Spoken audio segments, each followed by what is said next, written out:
Blammo! Welcome to SixChat.com with Ian and Kyle, or Ian and Kyle review board games. Blammo. Did I say Blammo? I did say Blammo. You did say Blammo. I don't know if your Blammo was caught on the stream, and I said it a couple more times, and it might Probably just seem weird. the way I do it, and I don't know, I may actually be doing this on purpose because I do kind of like the way that sounds in an audio recording. I might be starting to say something as I press the button so that you just catch the last bit of it, because it's kind of funny. I am okay with this. So last week we spent a good 45 minutes talking about board games and video games and stuff, and that was kind of crazy. Unprecedented, one might say. I'll move stuff out of the way so we can see our chat in case anybody joins us tonight. I hope people will join us tonight. I have questions for Chris. We're fixing the chat. We're fixing the chat. We are fixthechat.com. That's right. Alright. So we spent about 45 minutes working on that, and it was kind of fun. So I thought maybe we'd do a little more of that. What? If you're game. Yeah. Obviously, Kyle doesn't play a lot of board games. I do. That's a lie. I want to. Hey, it's Casey. Hi, Casey. Hey, Casey, what's happening? So this week I actually got to play some board games with my coworkers after work on Thursday, and it was kind of funny because it was a bait and switch. Because lately we've been having trouble getting it together, and one of my co-works... One of your co-workers. One of my co-workers. For anyone who's not hip, that's short for co-workers? Yeah, that's how we say it at Other Ocean. Other Ocean, yeah. One of my co-workers. My co-works, Kevin. My co-works Kevin. My co-host is Kyle. My co-work is Kevin. Yeah! I can't. I just can't. It's too much. He asked another co-worker, Chris, to purchase a game. And then Chris did, and then he asked a coworker to purchase another game, and he said, first you have to show up and play the game that we purchased. Oh, you guys are going to play board games tomorrow, too. That's cool. That sounds like fun. It does sound like I fun. wish I could play board games tomorrow. Yeah, Kyle's disappearing for a while. I will. I'm sad. I'm a little... We'll probably keep streaming, but maybe board games are not going to be a thing that's going to happen. Usually we play Legendary on the weekends. Anywho, Yep. I am jelly of your regular board game shenanigans.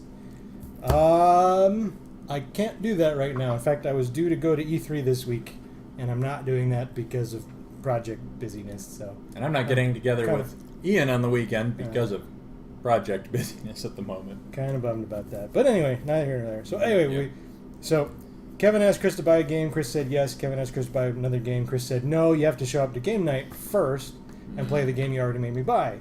So he said, all right, I will. We'll do that Thursday. And then Thursday rolled around, and Kevin's like, all right, let's play this new game. And I'm like, all right, let's play this new game. And Chris was like, oh, I didn't think that was going to happen. I didn't bring it. So we didn't play the game that Kevin made Chris buy, and it was kind of funny. And sad. Funny and sad at the same time. But we did end up playing. I actually had two new board games, asterisk. I had a new board game for me that I'd never played before, and a new board game for me that I had played before, but never with an expansion. So I'll spend a minute or two talking about those. The first of the two was Tiny Epic Kingdoms, which I actually got in the Kickstarter. I kickstarted Tiny Epic something. Yeah. Anyway, Tiny Epic something. These guys make a series of games. They all start with Tiny Epic, and I had previously played Tiny Epic Galaxies, and they had a Kickstarter for Tiny Epic Quest, maybe is the name of the Kickstarter.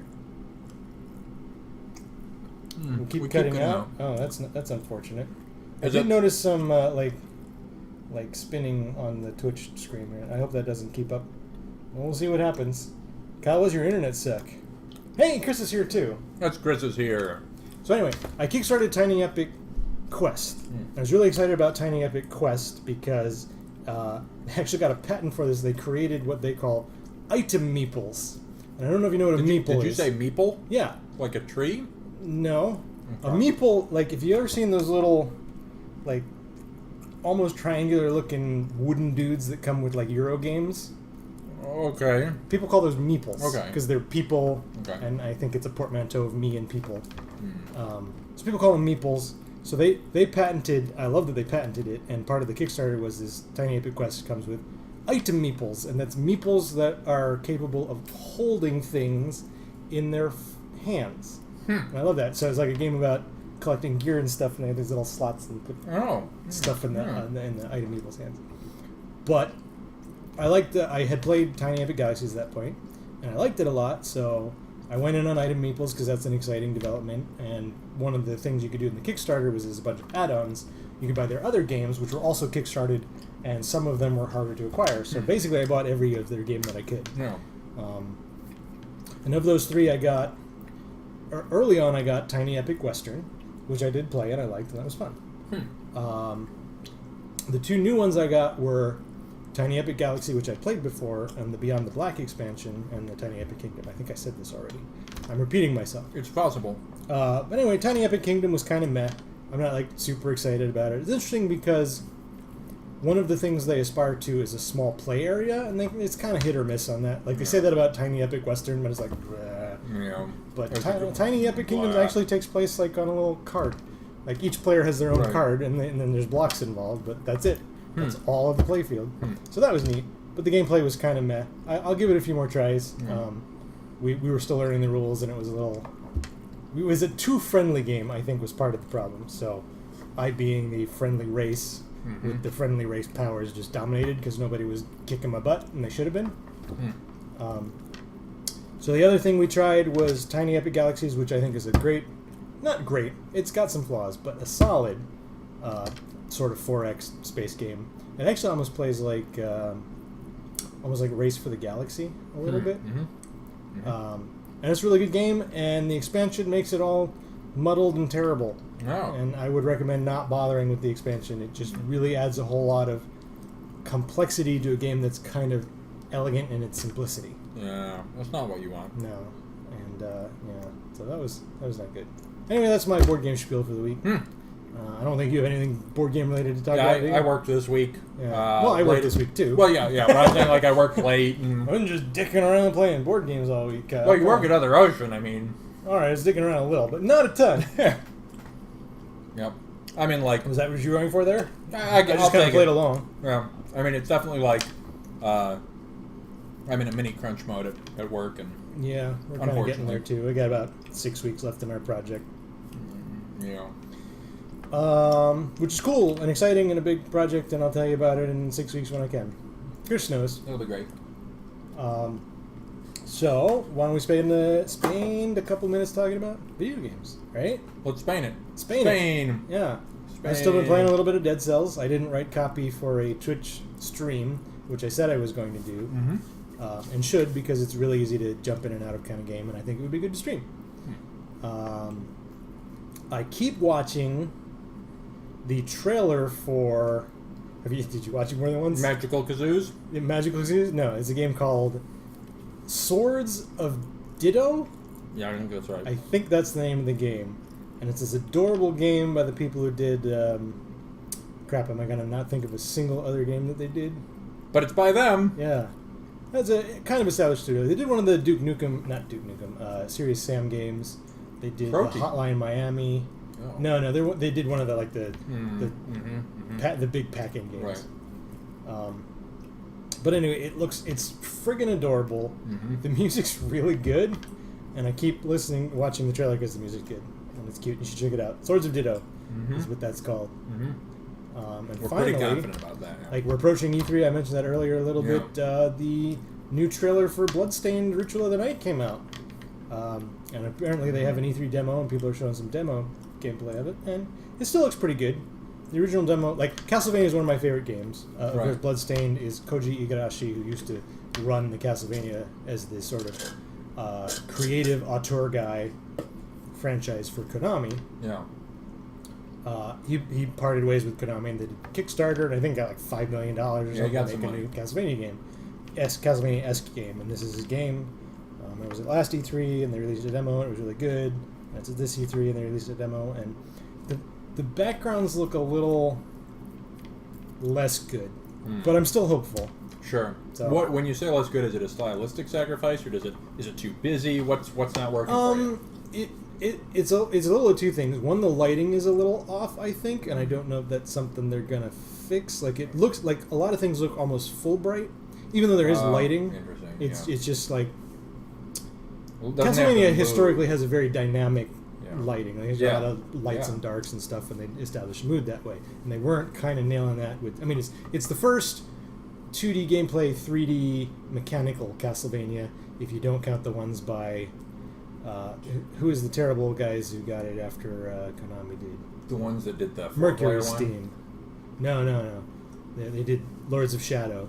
Oh yeah. And they did a 3DS Lords of Shadow, and it was also kind of bad. Yeah. But it was 2D with 2D gameplay with 3D graphics. Yeah. So this is also 2D gameplay, 3D graphics, and it feels really good. Like I played the demo from Kickstarter, and that was really solid. Yeah. So they're You nailing played the a feel demo? at least. Hold on, you just blew my mind. That didn't even register at first, but Ian has played a demo. Whoa! Well, it's Castlevania, man. It's my favorite series. Yeah. I've played every Castlevania, even the really awful ones. You have played some really well. Hold on, did you play Lords of Shadow 2? Why you gotta bring that up? I own Lords of Shadow 2. Well, I have not played it. Okay, I was That gonna is say true. it doesn't count. That is the single Castlevania game among like 40 that I have not actually played But you a single own it. moment of. I do own it. I did buy it. Yeah, that's like I didn't want to buy it for a long time because I was really mad. I was mad at Mad about Mercury the- Steam because I feel like they kind of wrecked the franchise. Yeah. I mean, just to give you some credibility, you do have the the Wii fighting game. Castlevania Judgment. We played Yep, that yep. for like an hour. Yeah, no, it was It was terrible. it was an experience. It was really that, good music. Yeah, it can't really be described. Yeah, I do hate demos. I hate everything. it's true. But you liked Tiny Epic Western. It was good. I think you would like it. It has poker mechanics in it. I do enjoy poker. Yeah. But I think you had a video game story because you started to say something about video games at dinner, and I was like, "Shut up! You should say that on the stream." Well, okay, but it's funny because you missed the first part.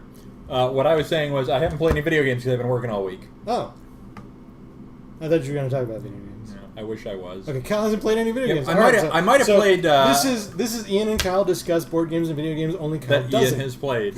Yeah, it's Ian tells Kyle. I think my extent is there was some. I might have played a couple of rounds of HOTS with Casey earlier in the week. Okay, well that's about video games. You can say It was. that, and it's relevant because he's right there. That's true. I just That's gestured true. at You him. gestured at Casey. I assume Texas is that way. No, that's the Pacific, but close enough. Is that right? Yeah, I guess yeah. so. Yep. If you go far enough, though, it goes right back That's around. true. That's true. Right back around to Texas. Yep, and all roads lead to Texas, is what they say. Yeah, I think the one thing I can sort of comment is I think at least in the pubs when Casey and I are playing HOTS, I think as a team, we like to get In Britain, that's what they call the bars. It's true. It's very, very different context here. I feel like the more tricksy and clever we try to get with our team comps, the worse we do. And we do better when everybody just kind of like, I'm feeling like playing this character. But every time, like, we tried doing like, well, this character is really good with this character, like the Sergeant Hammer Ariel combo, which I say, and I know that will not be contextually useful for you, but like we tried that a couple of times. I love the Sergeant Ariel. She was great in The Little Mermaid. And that turned out to be a disaster. And every who was the time. other guy? The Texan? The Texan, Sergeant Texan Ariel. But yeah, it's weird. We definitely have. It's a lot of fun to play with people, though. I actually don't play with a ton of people.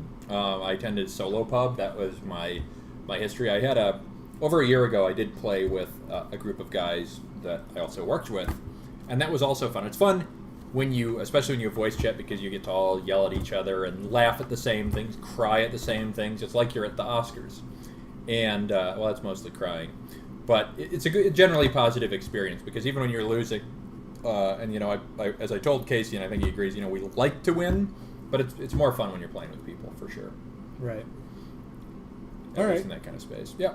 Video games done? Yeah, that's all I got. Okay. It ain't great. Let's talk versus system then. And I do mean talk, because I got a lot to talk about. So I hear you've uploaded a video.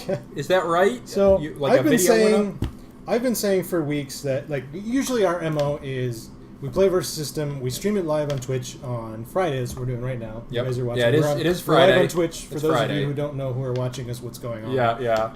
What day of the week it is? Where you are? You're in Texas. We're in California. So it's Friday usually night. we stream a video, and I'm also recording it while we're streaming, and I upload it usually the next day, if not typically during that weekend, Yeah. and review it while I upload it. I do a little editing if it needs editing, like if our audio gets screwed up or whatever.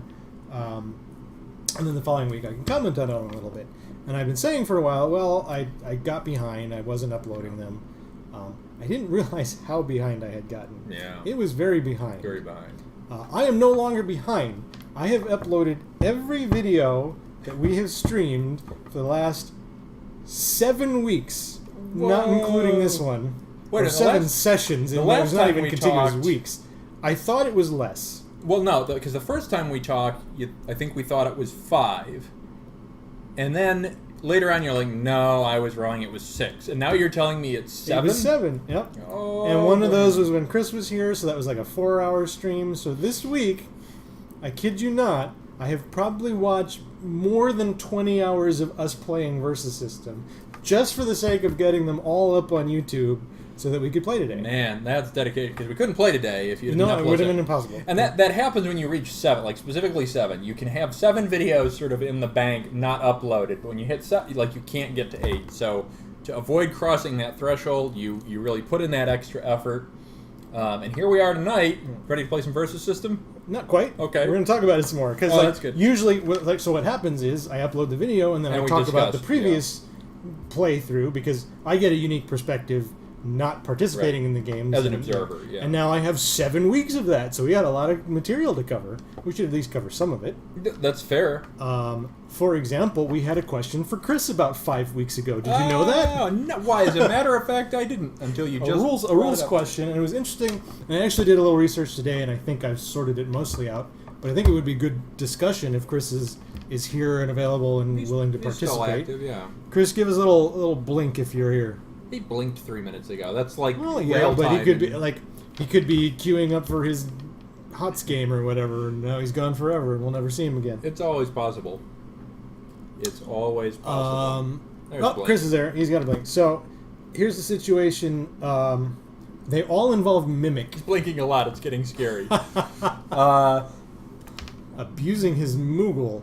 Is that a euphemism? I don't want to know about that. Moving on.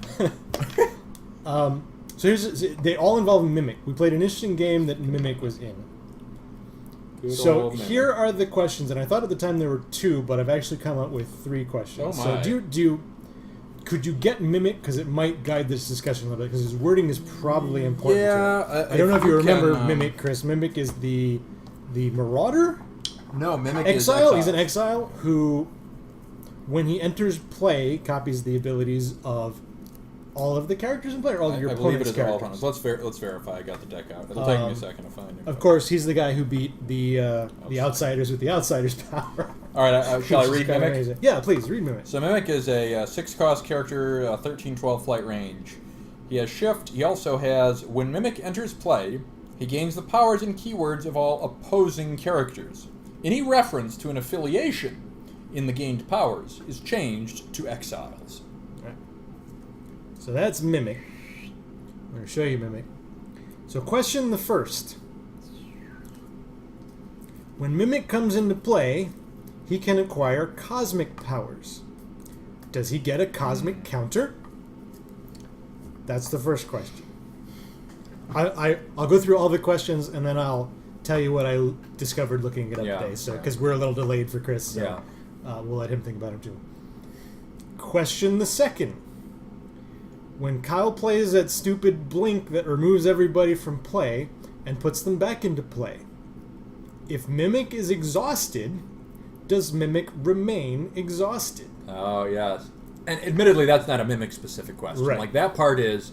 I should read 7-cost Blink, since you brought it up. It's only fair.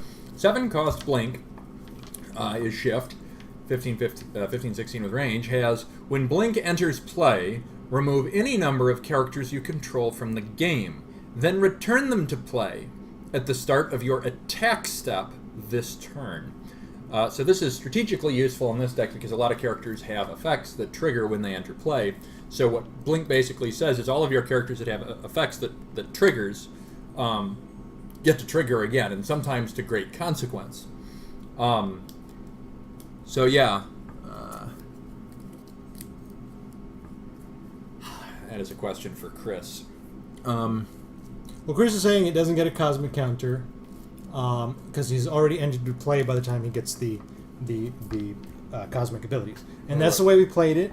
And I looked at the rules, and I believe that's borne out by the rules. Yeah, that would make sense. And and we did come to that conclusion, but it was a technical thing. Okay, let me say the third question before I respond to Chris's second question, so we get the delay, or we don't wait on the delay. Yeah. Question of the third, which it didn't occur to us at the time, and I wanted to ask about it, is having left play with the ability Cosmic.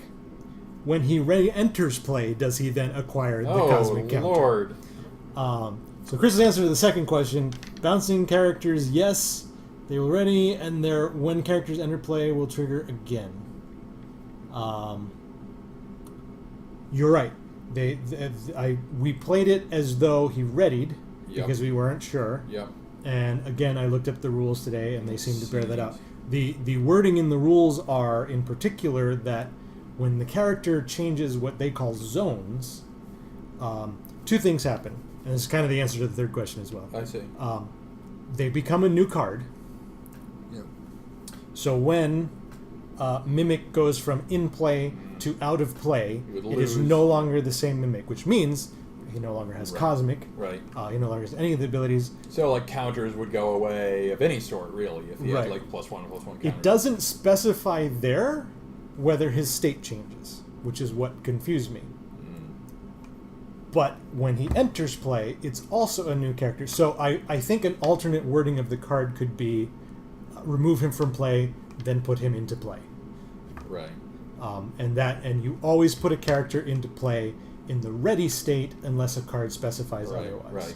I mean, another way to look at it, probably that's consistent, and Chris is reinforcing the conclusion. Chris nailed it. This is why we talked to Chris about this stuff. He knew exactly the right answers to all of these. Yeah, and I think, like, another way to look at a character leaving play completely, I would say, if the card said, return them to your hand and then play them for free. Right. Like, it's a hypothetical scenario, of course, but it sort of is like... It would function similarly. Right, and you have to, you can answer that question by things, because, like, some of that's confused by, like, what we have on the table, right? So when we remove something from play, we move them to the side and then bring them back. So the perception is, well, it's still sitting there on the table. But really, it's as though you again, put them into your hand or something. So when we ask a question like, well, would a character keep 1/1 counters in your hand? Of course the answer is no.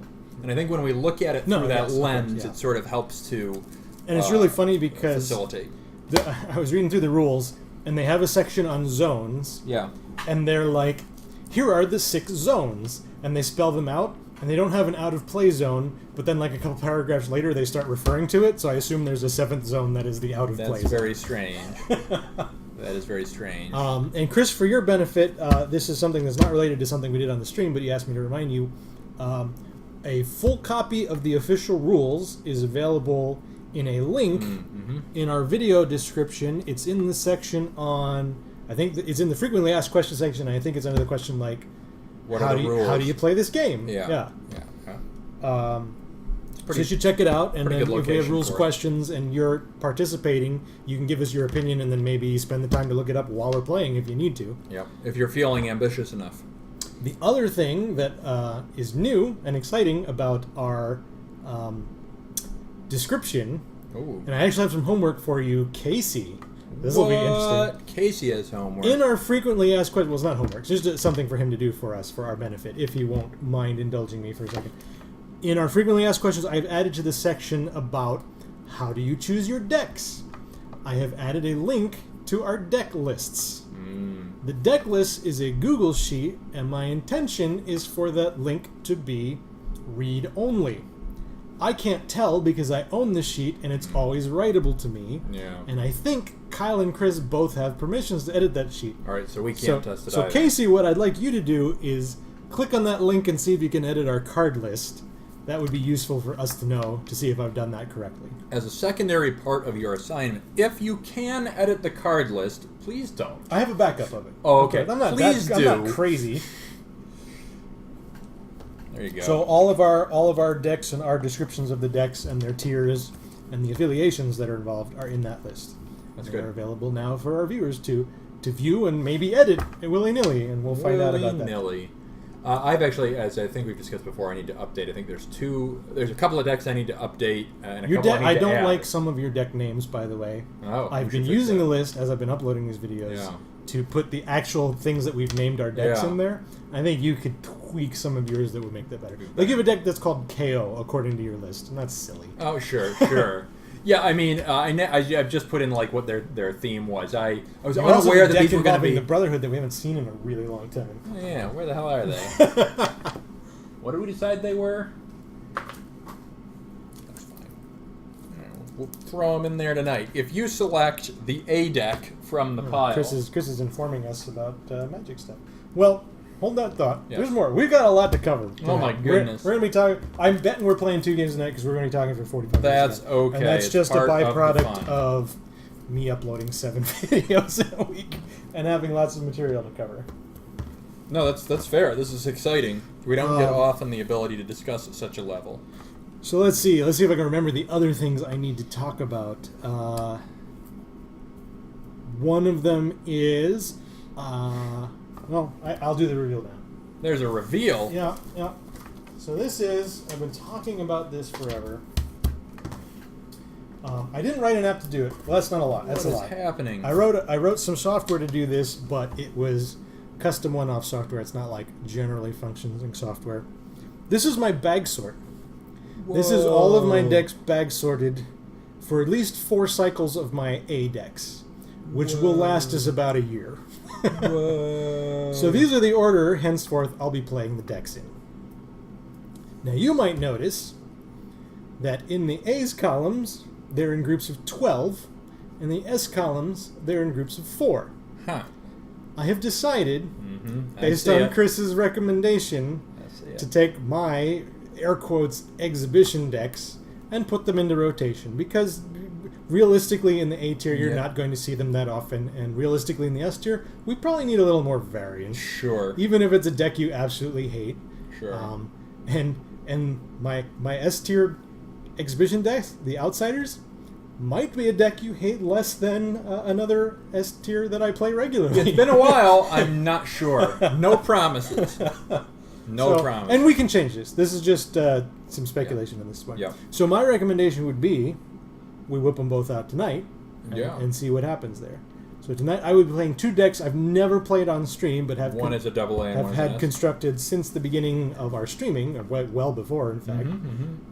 I'm game. Both of them I haven't played in a very long time, so they might go a little clumsy. Well, yeah. But that might influence what you play because maybe it will, maybe it won't. The A tier deck is kind of an exhibition deck because it doesn't really play by the rules. Yeah, that's fine. So anyway, that's my bag sort. These are ready to go. I'm forgetting some stuff. I know I am. The final thing I wanted to cover is in our most recent game, Yeah. the games from last week. We spent 45 minutes talking about We did. board games We did. and stuff. And then we played a game where I was playing the new Arkham Inmates, who are Yeah. the Exhaust Arkham Inmates. Yeah. And you were playing Checkmate. Yes. And it wound up being a very interesting game. Mhm. And in the middle of that game, I made the worst gaffe I've ever made on stream. And I feel a little embarrassed by it. Yeah. Where it turned 4 or so. It had to be turn 5. Yeah. You had stunned my whole team. And I flipped up Charaxes. When I flipped up Catwoman, I started deliberating whether I Yeah. wanted to keep Charaxes or Catwoman. Yeah. And then distracted myself with a whole bunch of stuff, and then just went ahead and kept them both. It's a testament to how damn sleepy we are Yeah. that I didn't notice. Right.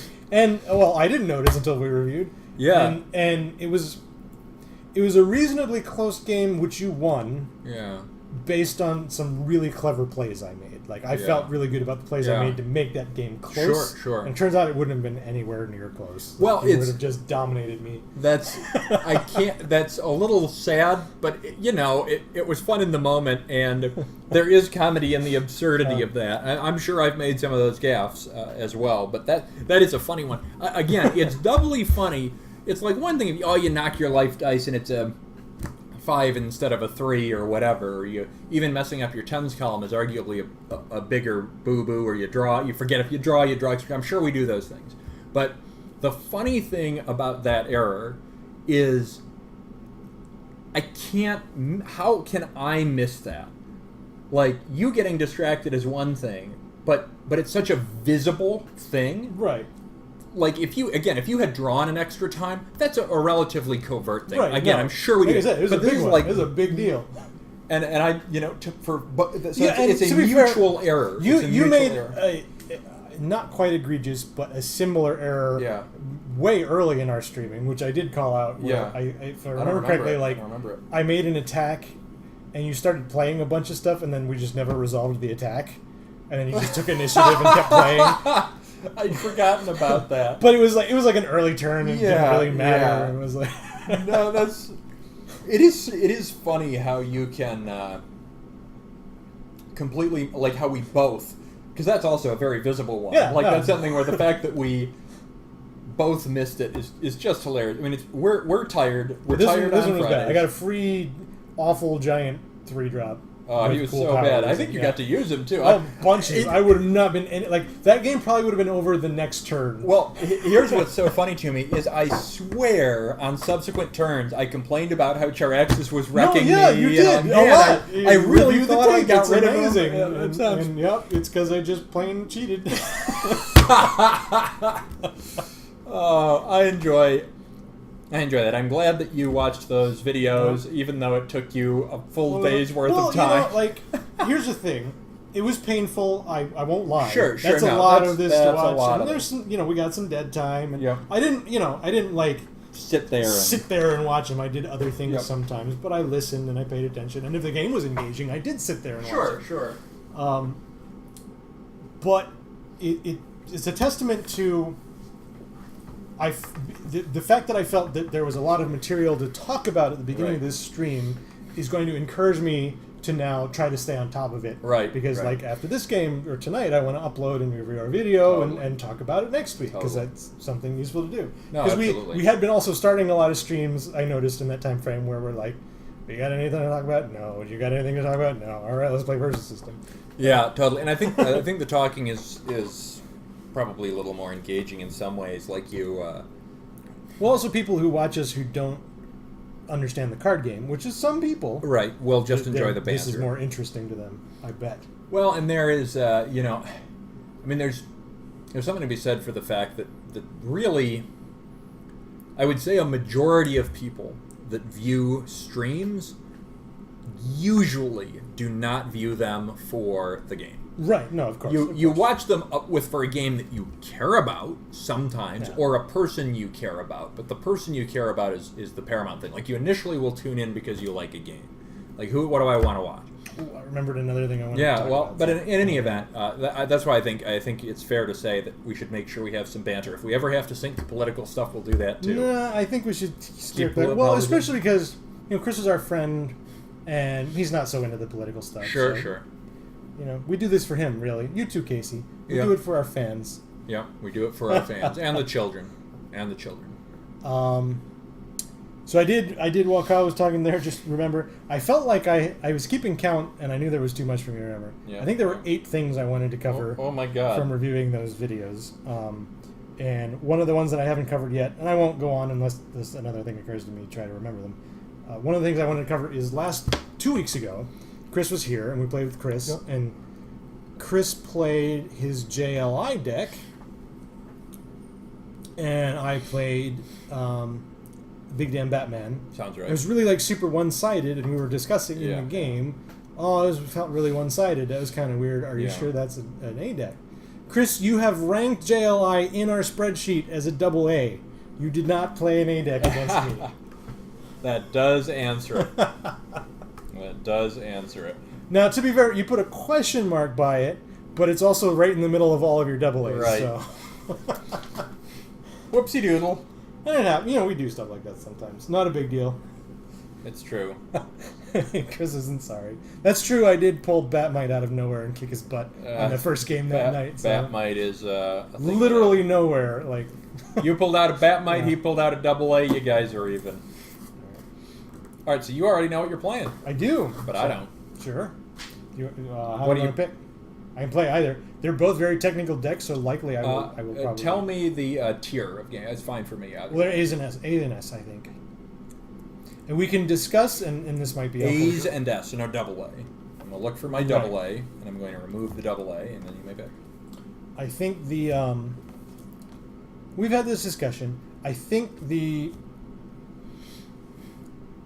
what are they called? The Okay. rigged elections deck, Yeah. which is one of the decks that I'll be debuting tonight. I think the rigged elections deck it's probably going to consistently beat an A, and I think it's probably going to consistently be beaten by a double A. So Could be I'm not sure where to put that. I guess we'll run it a few times. We can try it in some different positions. That's fine.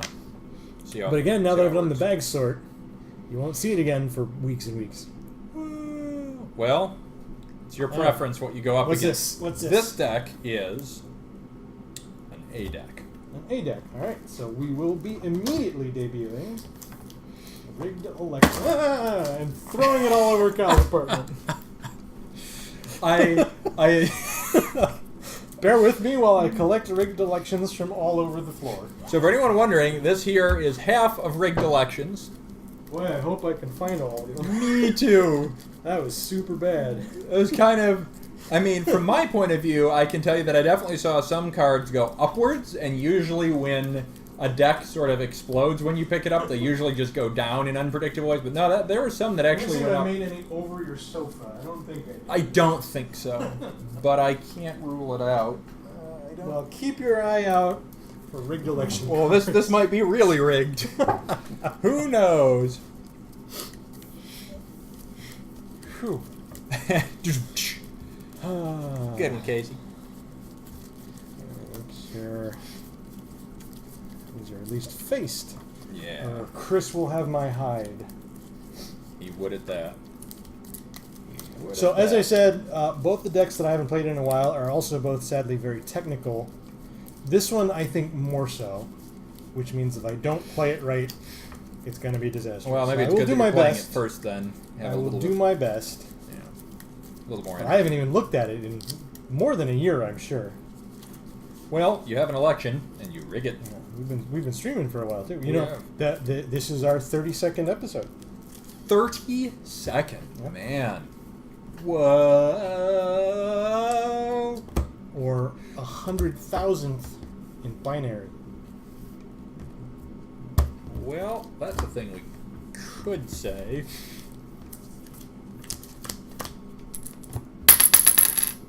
I should pick something and then roll the dice. That's true. That's true. Merely rolling the dice is insufficient on its own. I'm going to pick the inner die. I have one. I have one. I believe. It is indeed. I believe I go odds. I think that's how it works. That could be. The way this works is if I don't win at the beginning of 6, I don't win. I'm going to mulligan this hand after due consideration. I did mulligan, and I may be in trouble already. We'll find out. Indeed. We will find out.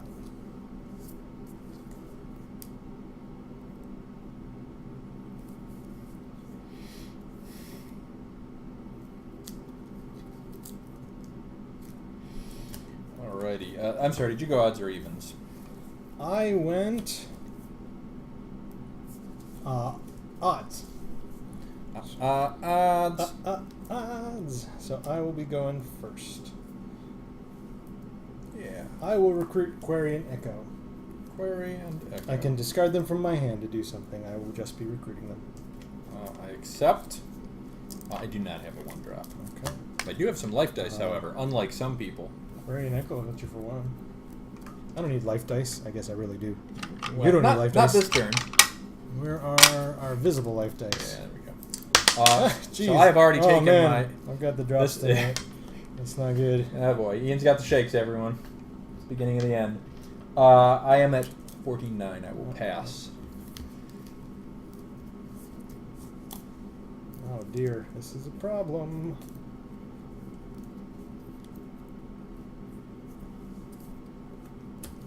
Card is awesome.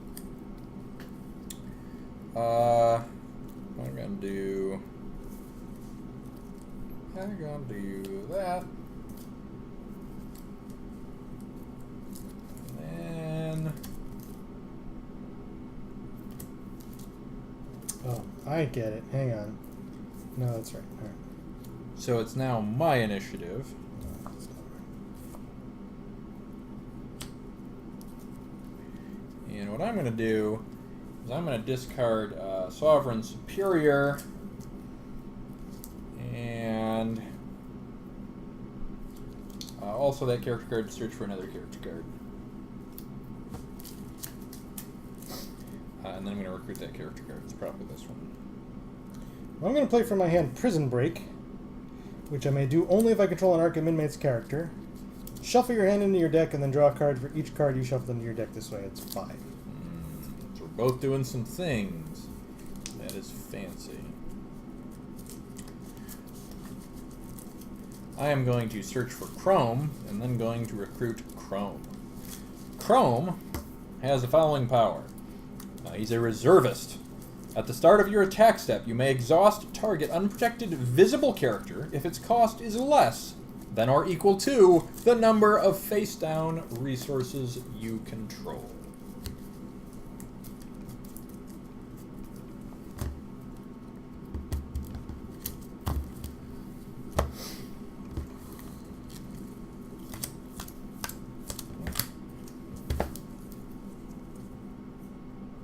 Huh. Get him, This Chrome. could be a problem. I'm going to play another Prison Break. Whoa. This is intriguing. Not what you want. No. Maybe you're having first time on the stream It's a bad syndrome. start. We'll see, though. Yeah. It's early.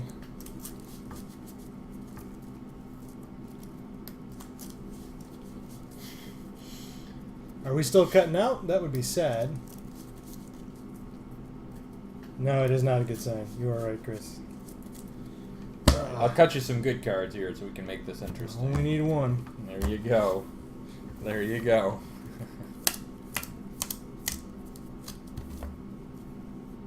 There we go. We got it. Okay. Yeah, let us know if we're still dropping in and out. I don't know what the deal is. I don't know if my internet's being funky or the internet's being funky. I will recruit Ventriloquist Scarface. Ventriloquist Scarface's powers are while in the front row, Ventriloquist gets +2 attack. He also has Activate. Front row Arkham Inmates characters get +1 attack while attacking this turn. Uses power only if Ventriloquist is in the support row. I'm going to reveal that I have Rigged Elections. Rigged Elections. Rigged Elections power is ongoing. Exhaust an Arkham Inmates character control. Put a ballot counter on Rigged Elections. If there are 25 or more ballot counters on Rigged Elections, you win the game. I'm going to put 2 ballot counters on Rigged Elections. Begins. Well, I guess I'm not going to be exhausting anyone. Sure That's are. annoying. That power's not going to be useful. I'm going to attack you for 3. Okay, I will take 3. I'll show you. I got nothing else. Okay.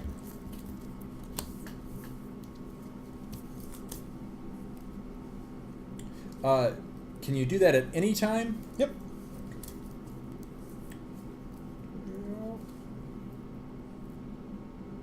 Yeah. So now your initiative. Yep. I'm going to recruit Mad Hatter. As an additional cost to recruit Mad Hatter, reveal another Arkham Inmates character card from your hand. I will reveal Professor Hugo Strange. Pay 1 resource point. Move target character with a cost of 2 or less to your front row. At the start of the recovery phase, move that character back to the owner's front row. Use this power only once a turn. I'll pay 1.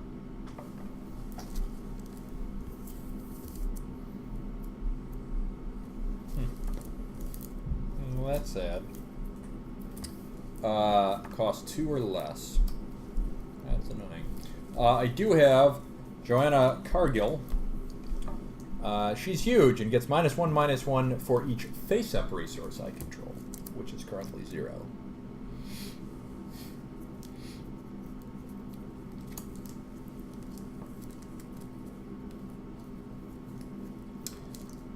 Well, I'm going to exhaust 3 characters to put 3 counters on rigged elections.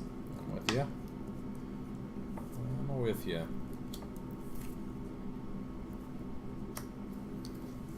I think that's all I'm going to do.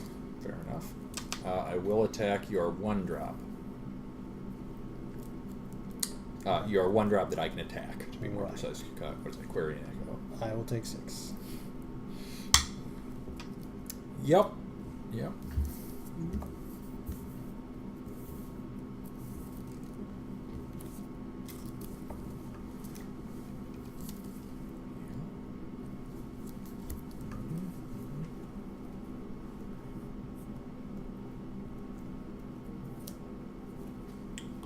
Interesting.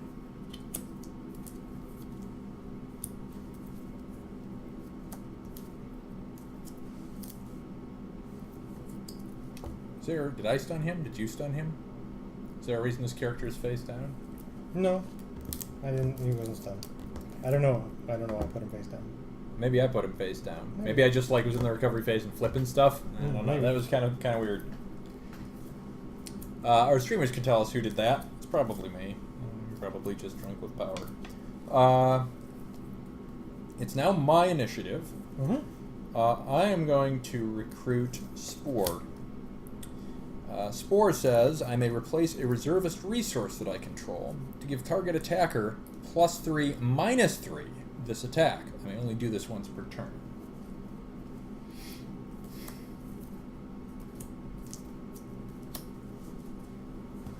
Okay, I'm going to recruit Professor Hugo Strange. What the hell? I'll boost him 1.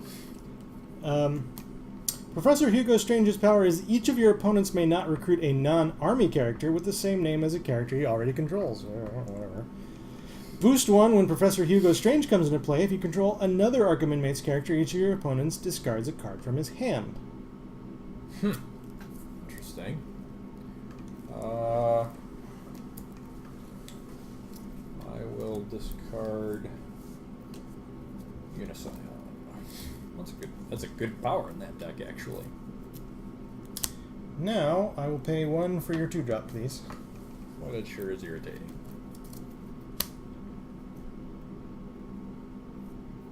Tell me his power again. I may activate him, and front row Arkham Inmates characters get +1 attack while attacking this turn, and I can only do that while he's in the support row. Right on. So I'm going to put 4 counters on rigged elections. Right. I am going to attack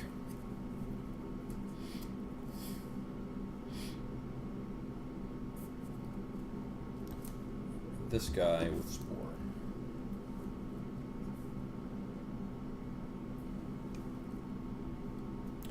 Four, 7. I'm going to play from my hand Paralyzing Kiss. No, I'm not going to do that. I'm just going to accept that. This guy. Unless you change your mind now. Its cost is less than or equal to the number. You can is it my initiative? It is. Yeah, it has to be her then. That's funny. Yep. I forgot it wasn't. I'm not used to playing against my deck. Okay. I do accept that. Cool. You're hitting whom? Him? Yes. Yes, supposedly. I will take 6. And then on my attack step, I will discard 2 face to reveal that I have Arkham Asylum. Oh wait, that's not what I thought it was. Hang on. Hanging on. Back that up. Backing up. I don't do any of that. I play a Paralyzing Kiss on your attack for the previous attack. Gotcha. Play Paralyzing Kiss only if you control 5 or less resources. Attackers cause no breakthrough while attacking Arkham Inmates characters this turn. That's it. So I don't take 6, I take 1. Yep. That's fair. 40. Yep. But you were attacking him. No extent.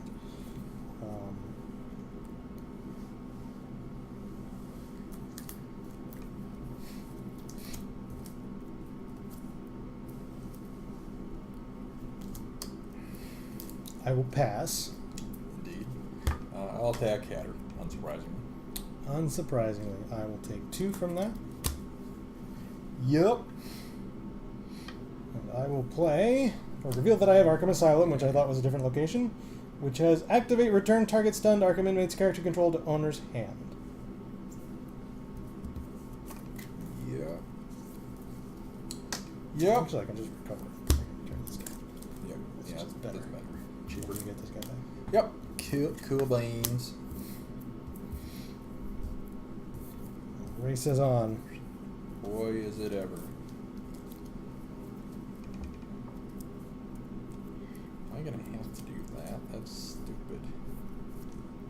But maybe.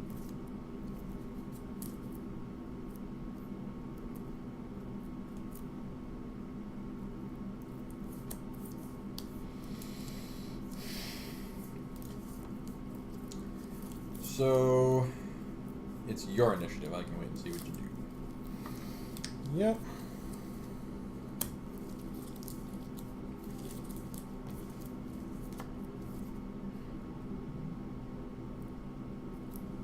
I'm going to activate Query and Echo to put a counter on rigged elections. Gotcha. Then I'm going to recruit Two-Face, Ventriloquist, and Query and Echo. And your 2-drop. Did you recruit an additional Query and Echo? Yep.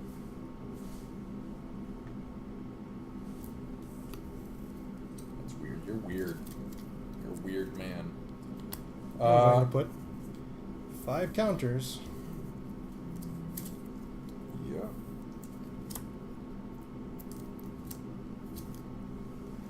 Right. So I am going to search for another character. By discarding a character card and that plot twist.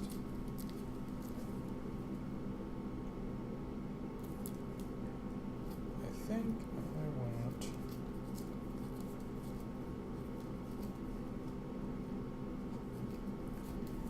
No, it's in here.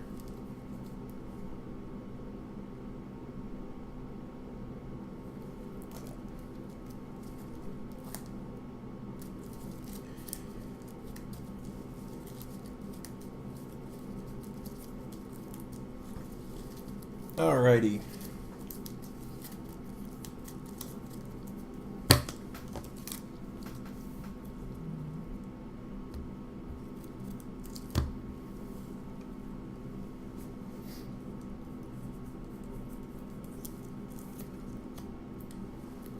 What does that damn thing do again? I can activate it to return target stunned Arkham inmate's character I control to owner's hand. Gotcha. Or I can activate it and target Arkham inmate's attacker gets +2 attack this attack while attacking an exhausted character. Gotcha. Okay.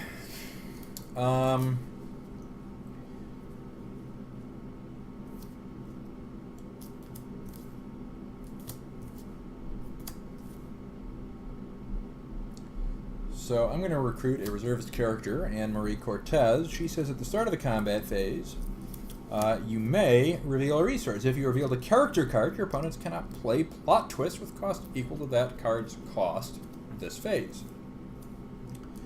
I will then reveal Amelia Vogt. I may reveal 2 face down reservist resources I control, rather than pay her recruit cost. When does her power fire? At the start of the combat phase. Okay. I'm going to play Paralyzing Kiss now. Sure, that's a good call. Yeah. I don't think her power is going to be relevant. She's more of just another body. Got 1 card in my hand. I exhausted your dude. I can't do that. Ha! That'll show you. Okay.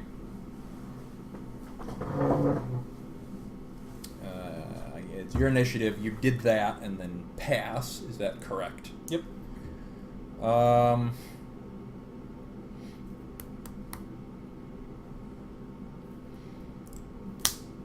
going to reveal Shake, Rattle, and Roll. Play Shake, Rattle, and Roll only if you control a Brotherhood character. As an additional cost to play it, replace a face-up resource you control. Replaces from top of deck. Also, replace target location. You can't replace it to play it.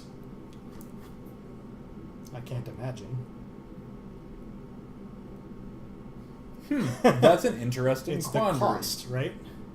It does say as an additional cost. Rules check. It's funny because I always assumed the card was clever because it could replace itself. I mean, maybe it that's can, not but like the case. part of the payment to play a resource is to reveal it. So I'll read the card again for Yeah. Chris's benefit, and he may consider this if he's still present. As an additional, so it's a plot twist. It says, play, shake, rattle, and roll only if you control a Brotherhood character. As an additional cost to play it, replace a face-up resource you control, and then replace target location. So, interesting. And then it is possible that I can, well, I can still make it work.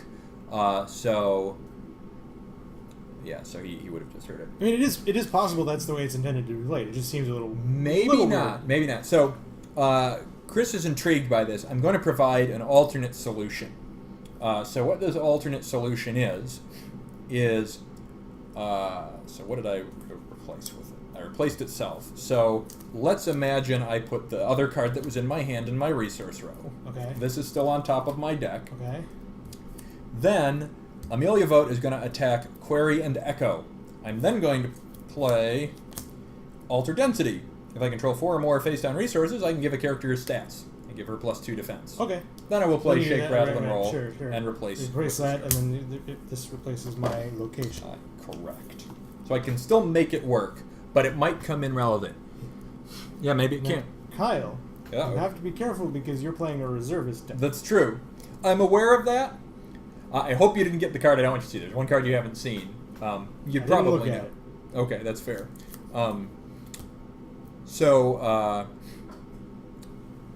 But I take one. Yeah, but you recruiting Brotherhood characters bothers me less in most instances. So yes, and my attack was just 2. Okay. But you already played Paralyzing Kiss, I Yep. guess. So, yep. I'm going to attack someone with Chrome. Interesting.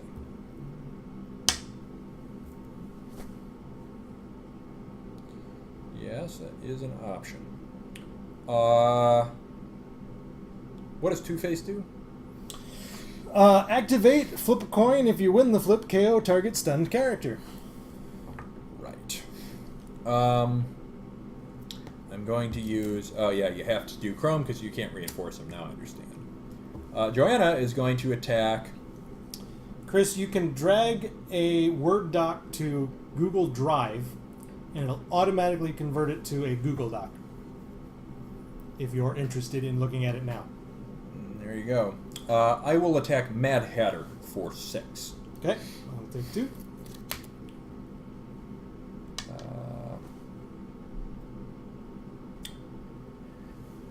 Assuming you pass, I will attack your 2-drop in the back row that is not protected. Who's that? What's his name? I'll take 2.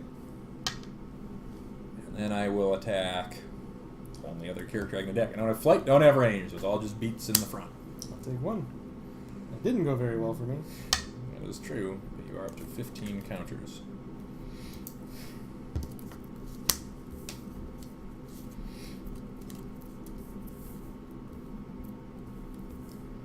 You recover first, technically. So... Or is it? It is Before my Chrome. initiative, actually. I recover first. Right, so you'd I recover. must recover Mad Hatter because I don't know. Yeah. Get him, Brotherhood.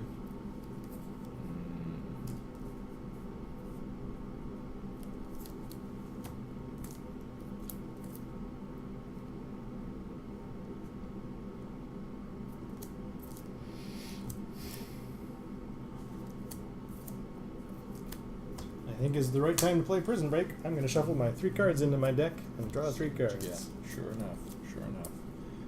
This one is my initiative, so I will go ahead. I do have a 5-drop I will recruit. I still have no cards in my hand. It's a character with flight range, yay!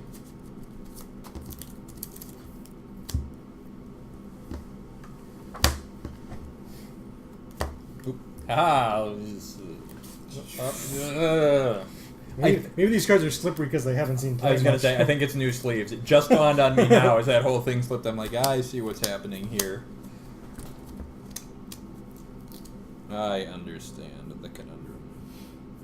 Well, it's really useful, but I can't do that.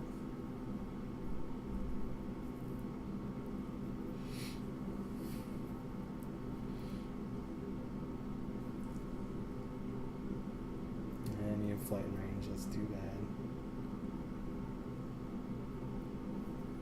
Oh, interesting.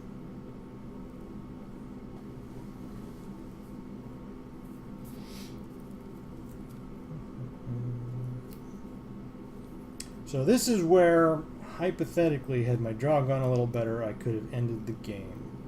I'm not That's terrifying. quite there. With 15 counters, you could have gotten it in one turn. I guess I should have had a lot more counters by this point. Oh, interesting. I missed a turn. Yeah. You did miss Of putting counters on it, which was 1, and I had to discard 2 cards to get it going on 2. Right. So I could have been recruiting more That's characters fair. and stuff. Yeah, and it's actually interesting and to more note useful cards you I had in my hand. yeah, the time at which you win is not on it's at the beginning of a turn, right? Because you can put the counters on at any time. So you would have only needed to have been at 20 and had 5 characters, and you would just win immediately. And I just win. I'm gonna play this. Am I? It forever prevents me from playing Paralyzing Kiss. I don't think I'm going to win. I think I'm going to lose this turn.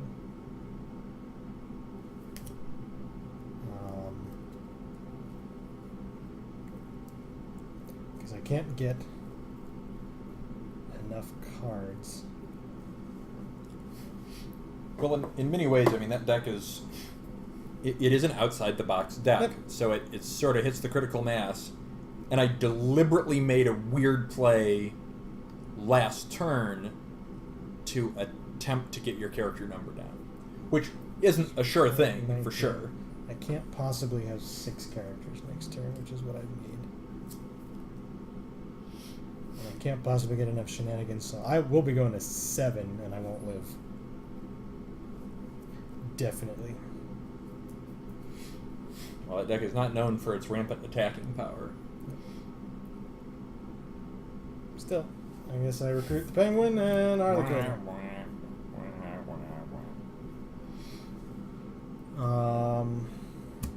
Yep. And I will activate these 3 to put 3 more counters on rigged elections. Penguin's power is a little relevant. Pay 2 endurance. Ready target location uses power only once per turn and only if you control another Arkham Inmates character. Man. I can also discard a location card from my hand to give him +2/+2. That's really good. And Harlequin's power is discard Harlequin from your hand for some stuff. Activate target Arkham Inmates Defender you control has reinforcement this attack. Right. Right. So my play order is I attack Harley Quinn with Amelia Vogt. Right. Put a counter on rigged elections. Yep. And she's stunned and I take 2 now. Starting to take breakthrough. I'll then use Arkham Asylum to return her to my hand and pay 2 to ready it. Right. Another Asylum. Interesting. Interesting. That's clever. I'm not going to live through the turn. Yeah, that's clever because I had to go for Harley Quinn, but also I had to go for Penguin. So Joanna will attack Penguin.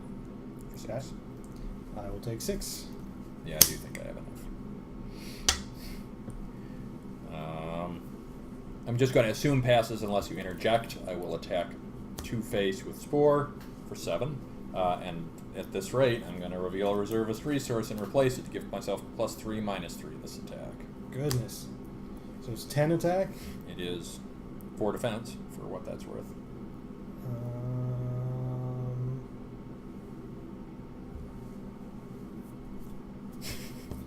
wonder what I gave you. I wonder if I gave you the card I didn't want you to get. That would make me a little sad. I think you did. I didn't look at it, though.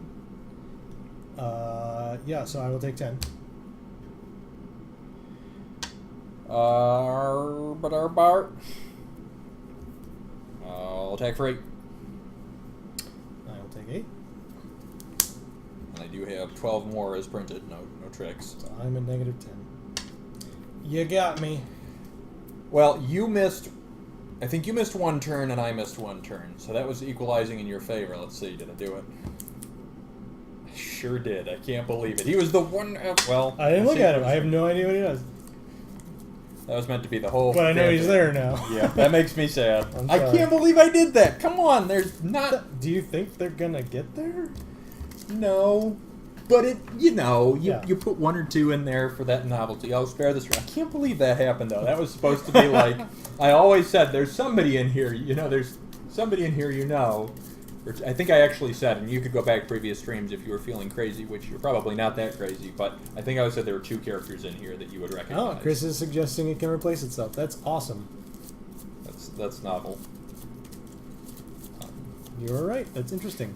Yeah, I mean, it has to do. I'm sure he's looked it up, but yeah, it has to do with. Oh, interesting. Pay costs. Huh. Oh, that's fascinating. Yeah. Okay. Choose mode. Right. The flip happens as a separate stage to paying costs when they're in your resource. That is interesting. It kind of makes sense. That is so funny that I gave you that card, though. I think I only got 1 in the deck. You wouldn't want more. Yeah. Sometimes I do. Sometimes I do too. Not an A tier. Come on. Yeah. Come on. Well, okay. That having been said, a lot of our A decks don't do anything for a while, so there are circumstances. Maybe. But yeah, so I really think that it's interesting that the stopping. I kind of remembered how to play. You did. I almost made it work. You did. The funny thing is, I would have been in a better position if you recruited a 1-drop. Because early on, I get to do weird things with your characters. Yeah. But I can't. That stops after the first few turns. Right. But I also don't remove them from the play, so I get to keep doing that kind of stuff. Well, like Mad Hatter was doing to Chrome. If I may critique, I think there was 1 misplay that you made, and I don't know if it would have been consequential. It may not have been at all, but there was a turn where you took Chrome. You did your exhaust, and then you just kind of passed. And then I did some stuff. And then you're like, oh, I attack with Chrome, so you don't attack them, deal the breakthrough. But my 2-drop could have been attacked by Chrome and been stunned. Oh, I didn't even notice. Yep. Huh. Would he have stunned Chrome? Yeah, it would have stunned both ways. Oh, I should have done that. And we were just. I wasn't even paying attention to what you were recruiting. Honestly, I was trying to desperately to remember how to play my deck. Totally, which is very technical. It was totally, and you did then recognize. Oh, I need to get Chrome stunned, and I hadn't recognized I could have just hit through Chrome. So I then missed the opportunity you gave me, but it did mean that I got 1 more stun that turn, which mattered because I was able to replace your location. Yep. I don't know that it would have changed the game. No, it wouldn't have changed the outcome. It might have been a little closer. Like I might have had another counter or something. Right. I think you would have had another counter. Actually, probably would have had 2 more counters because you would have had the character. Yeah, 1 or 2. Whatever. It's a tricky deck. It's hard to play. No, totally. It's very hard to play. Everything I do must be perfect. I'm glad you didn't read the card. He's awful. So obnoxious. I read that it was reservist, and I read his stats. That's okay. That's That's not the obnoxious part. God damn it. Damn you, replace. Oh, you run that risk, man. I know. Well, I don't care about you being able to recruit something. It's just the spoiling of the deck. Right. Okay. So I do have an S deck. I will get my S deck, which is probably equally slippery, so I'm going to be very careful here. Yeah. Oh, man. It's going to be weird. I don't know if this will be a good match. I don't know. Nothing's a good match against Outsiders. Well, I'm going to... Mimic is... That's kind of legendary. After, as we're playing, during some down, we can better explain the absurdity of how Mimic won that game, because it's crazy. But it doesn't make sense until you've seen the Outsiders as to just how crazy it is. So, I don't remember. I don't think they were. But I had assembled at one point another Outsiders deck. I think they were a double A. Like an on-curve. An on-curve Outsiders deck. And Chris hated it a lot. Sure. I think he refused to play against it forever. Sure. That's what Chris does. Yeah. And it was it was a stupid deck. It wasn't very entertaining for me because basically it was these characters have cool powers and cool plot twists and not really any interesting things to do while playing. Totally. But if it was S caliber, I could reconfigure it just to have more S decks as well. Yeah. But I don't remember if I think it was AA. I honestly don't recall. Because we've been talking about how to get me more S decks. And I will declare the outer die. I did lose. Are you saying I need to remember what these guys go? I think they go anything they want. Maybe.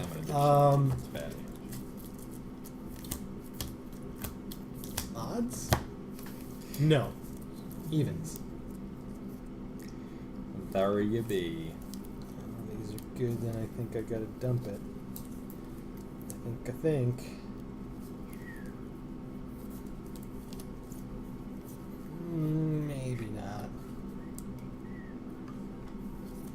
God, these guys are awful. They're awful. They are a vile deck. It's alright. Do some thrashing.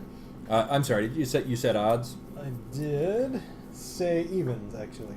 You said evens. I do not have a 1-drop that I want to play. Hang on.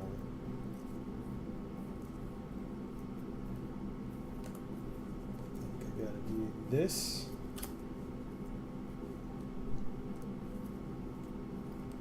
You do have to do that. That's the thing you have to do. I'm going to recruit Technocrat. No, it begins. Technocrat's power is whenever Technocrat team attacks, draw a card. So awful. And he'll just hit you for one. Yep. They're all so good. Every one of them is so good. Oh no.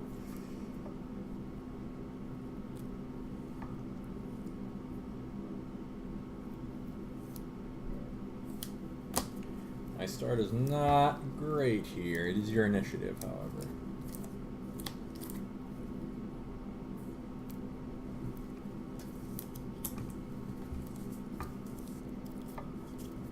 I will recruit Katana. You're gonna be mad. I'm sorry. They're brutal. No. Oh, God. She does the terrible thing. Pay 2 endurance. KO target character that was stunned by Katana while she was team attacking this turn. Use only during the combat phase. Alright. Yeah, and yeah.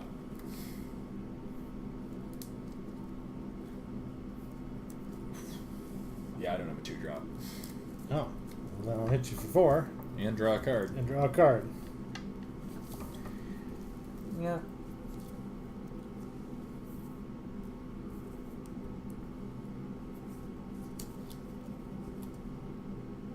That's interesting. God, why? They're awful. They're just so awful. Why would they do this? Right. I'm going to recruit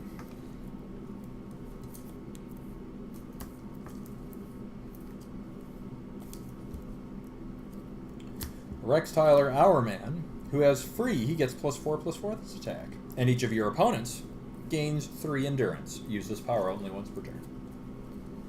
That is your version. I don't think I've seen him. He doesn't show up that time. He's cool.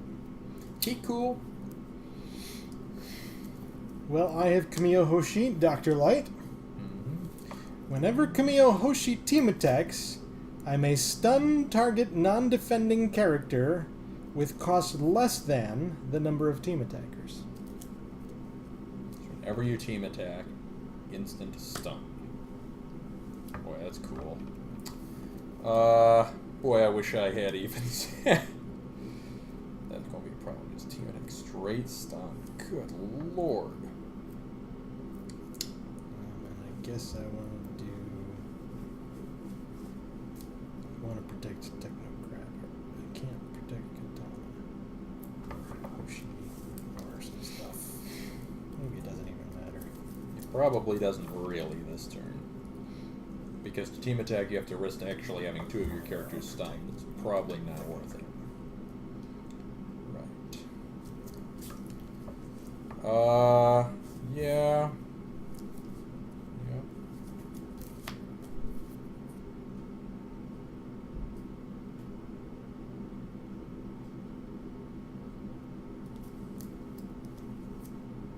Yeah, they're not nice. Maybe I'll take them back out of rotation. I don't know. Yep. We'll see. I think I have one or two decks that might have a shot. I don't know if this magic will do. Well, we'll see. It's been for Casey's benefit, because he's the only one who doesn't know. Yeah. This is an exhibition deck of mine because it's so much more powerful than all of the other decks. It's not fun for people to play with. Yep, it's nuts. It is by far the best team attack deck, as well as all their powers are frankly insane. So I think you're attacking. Yeah, I'm gonna attack Katana, and I will give you 3 life, but increase my attacks. Or my stats. So I'm a 7/7.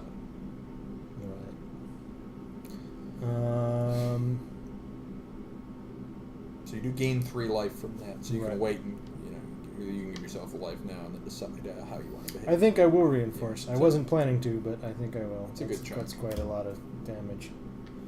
And as a result, you get a net gain out of that. And then I will pass. Yep.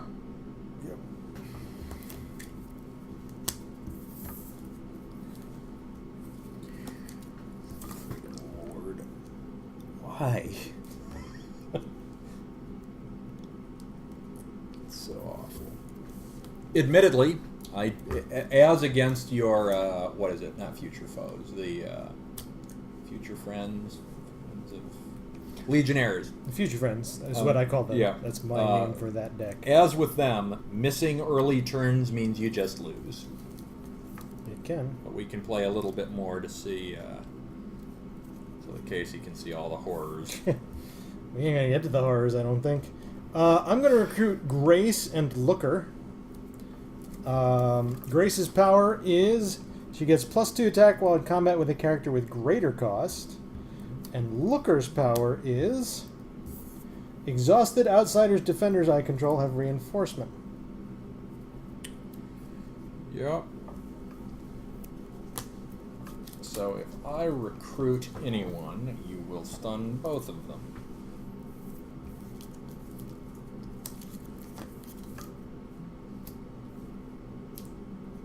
Katana pays 2 to stun someone she attacked. KO. KO someone that she stunned while team attack. Correct.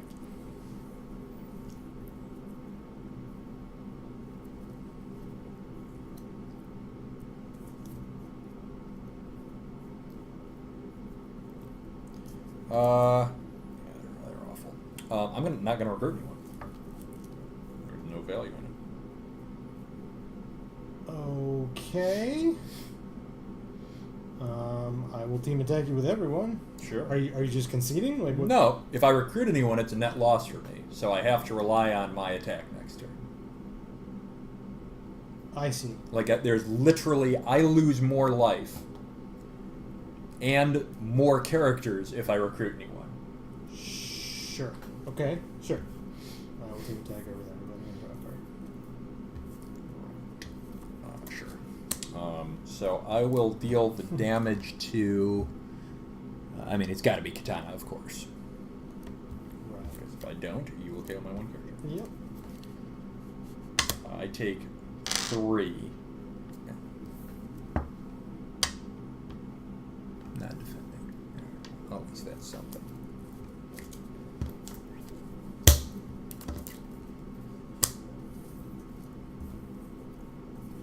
I feel bad. Now they're really up there. What else can you say?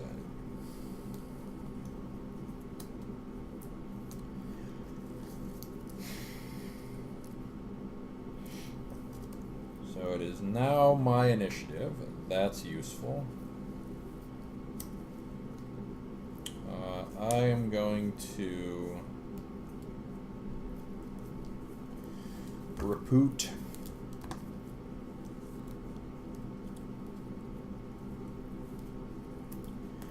Carter Hall, Hawkman. He does have flight and range. He gets +1 and +1 for each exhausted, non-stunned, non-army character I control. I don't think I could have KO'd his 3-drop. The KO power does only work when she is the stunner in the team attack. It's worth noting. Though I may have missed something. But that does mean that she has to be involved in the attack. Yeah, which she means has I to get not the be chance. stunned and involved in the attack. Yep. Nonetheless, we shall proceed. We can catch up with that comment.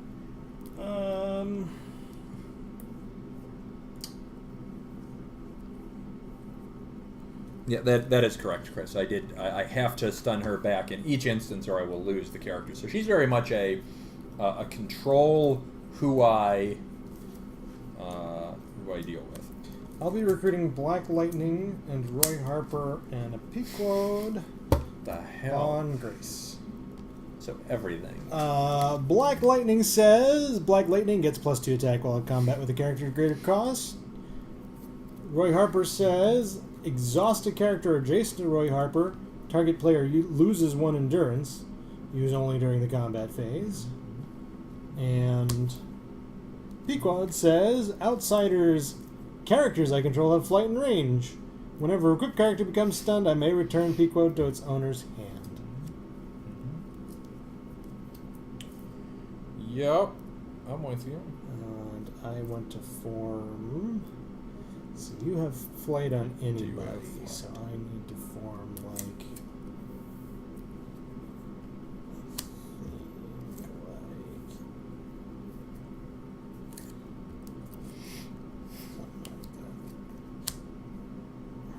Oh, everybody's got range. That's interesting. That gives Katana range. That's important. Why?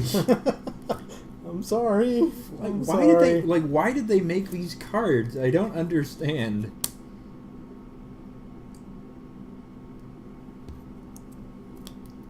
Pequod's insane. Couldn't they have given one of them like normal powers? I can't do that. If I lose the Pequod, I lose a lot of attackers. You can't lose the Pequod. Well, Well, if I okay, you lose can lose it it for the this turn. turn, yeah. Yes. So I gotta do something like that. I'll go back to that.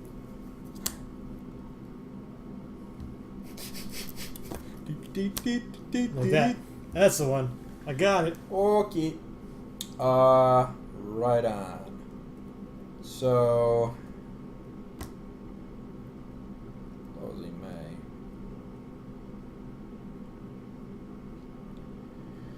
I think the right play is Rex Tyler will attack the one that stuns me a bunch extra.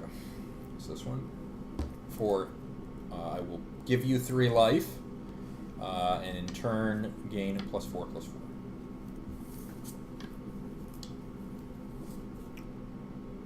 Alright, I will exhaust her to pin you for 1. Yep. And I will take 3.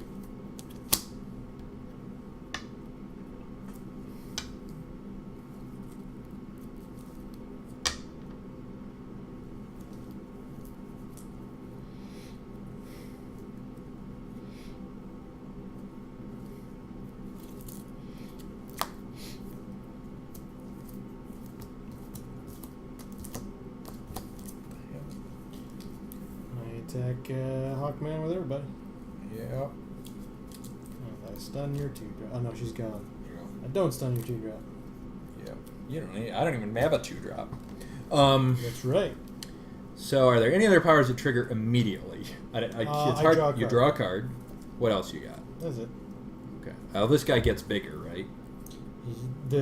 Yes, so these 2 are bigger because they're in combat with a character of greater cost. They both have that property. Jeez. So, any one of them's enough to get me. So, I'm gonna flip JSA headquarters. Activate and exhaust a JSA character you control. Reveal the top 3 cards of your deck. Put all revealed character cards into your hand, and the remaining on the bottom of your deck. Discard a card for each you put into your hand. So that's a deck cycle. So character cards go into my hand. This one does not. And I discard a card for each card that I've done stuff with. I will discard.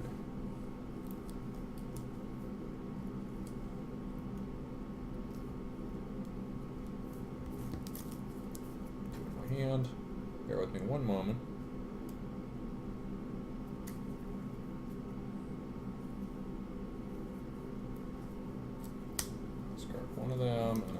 also discard.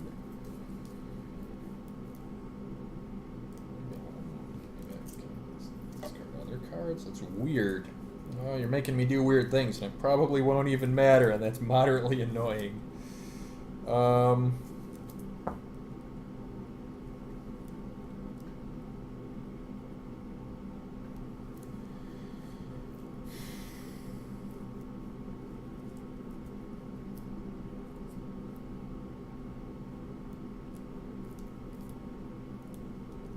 I need all of these. You Every one have of these like cards. 10 cards. I know.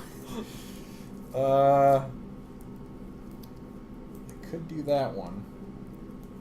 Every one of the. How is every card useful? That's ridiculous. Pretty ridiculous. All right. I will discard the Helmet of Nabu as one of my 2 cards.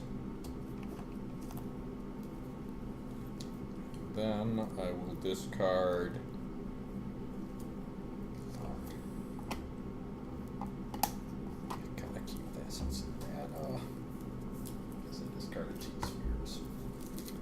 Okay. And then I'm going to get stunned. I'm going to deal a damage to Katana, of course. Of course. Take 5. Take 2. I have Markovia. Markovia. Activate. Recover target stunned outsider's character you control with a cost of 3 or less. The team attack this turn. Use only during the recovery phase. I don't know. It's fine. It's just hilarious. Yeah, I'm sorry. It is a deck with absolutely no weaknesses. I didn't remember all of this stuff it does. Yeah, we can put them right back in the box. Yeah, that's all right. They get their exhibition match. It's so absurd. It is just absurd.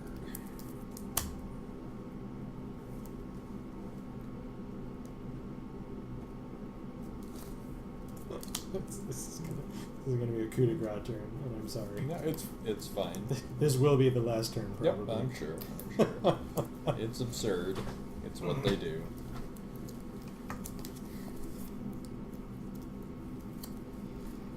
Let me make sure I do this right. Yep.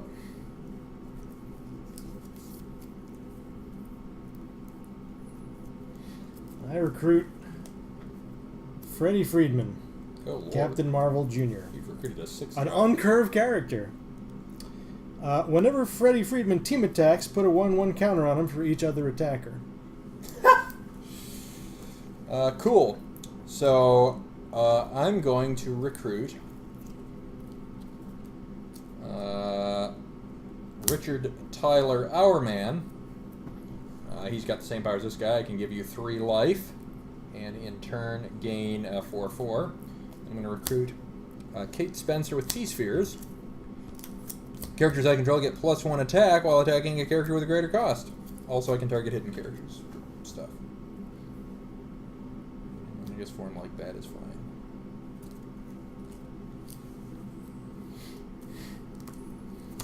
I'm going to reveal that I have Get It Done. Ongoing.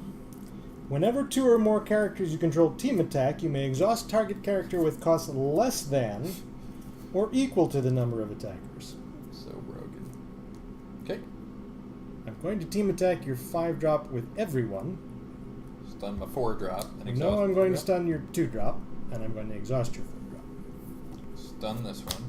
So you attack this one. Yep. I'm not done. Oh, just declaring the attack. Yeah, okay. We enter the attack. So tell me, so you've done this, and then you stun the 3-drop. 2-drop. T-spheres. 2-drop, okay. Man, I got the T-spheres out of there. And you exhaust the 4-drop. Okay. Mm-hmm. Then, and Freddie Freeman gets 5 counters. Mm-hmm. Then I play Betrayal of Trust. Remove target outsider's team attack you control from this attack, ready it, and put a 1/1 counter on it. Yeah. Damn it, an extra 1/1 counter? I'm ruined! And then I'm stunned. I will stun... It's so irrelevant. I guess Katana, because... Sure. 9... That's a location that lets you recover once a turn. Mm-hmm. Okay. I will attack. No one I can attack without getting stunned back.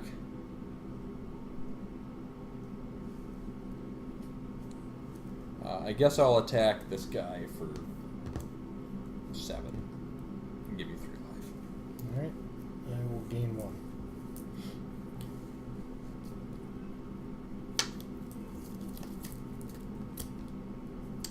Freddie Friedman will attack your 4-drop for 18. 18. What is your defense, Ian?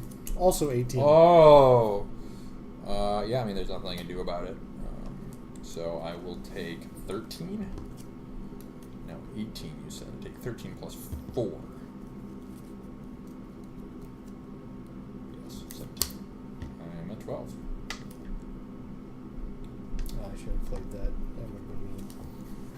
Do you want to have played it? I guess. Sure, Who did sure. you attacked? Roy Harper with...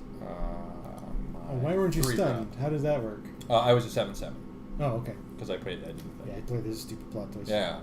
Target outsider's defender you control gets +6 attack this attack. Boom. So you pass and then I pass, and I'll lose my whole team, and you free recover. Get him, Hawkman!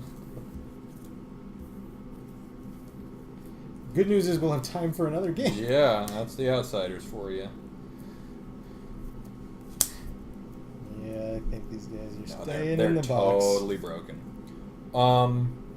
That said, there are, like I said, there are 2 S decks. If we feel like busting them out, the 2 decks that have a shot, and I emphasize have a shot, just to be very clear, are the Exiles, as we know, and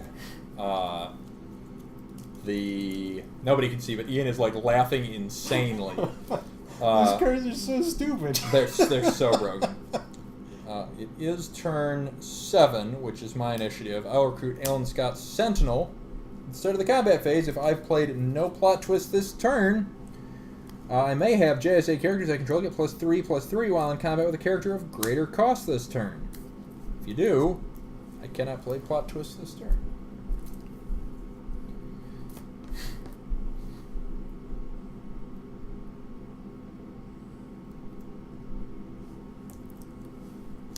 What's funny about that is your 6-drop is bigger than my 7-drop, so not only would you get the counter stun, but I don't get stat bonuses when I attack your bigger than me 6-drop with this power. Yeah, I mean, Outsiders, as broken as they are, they just happen to be the deck, I think, more than any other deck in the entire game that benefited from the way we play incorrectly. It's probably true. Because if I, on my turn, did what I did and recruited my guys, and I just got to attack you twice before you attacked once, or 3 times, it's a pretty big deal. That said, they are still broken because they get free recovery and everything else. They're still absolutely nutty. But they would have been I'm not going less to recruit anyone. Whoa! Alright, guys, Ian's giving me an opening. So... yeah. Don't want to fire Alan Scott's power.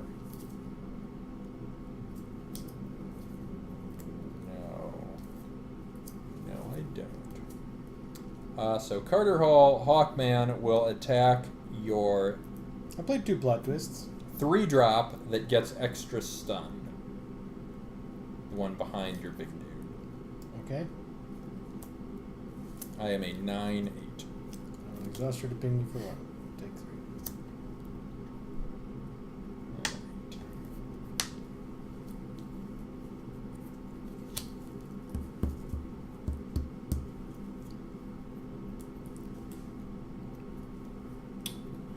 I'm going to team attack Alan Scott. With everybody. Thought you might.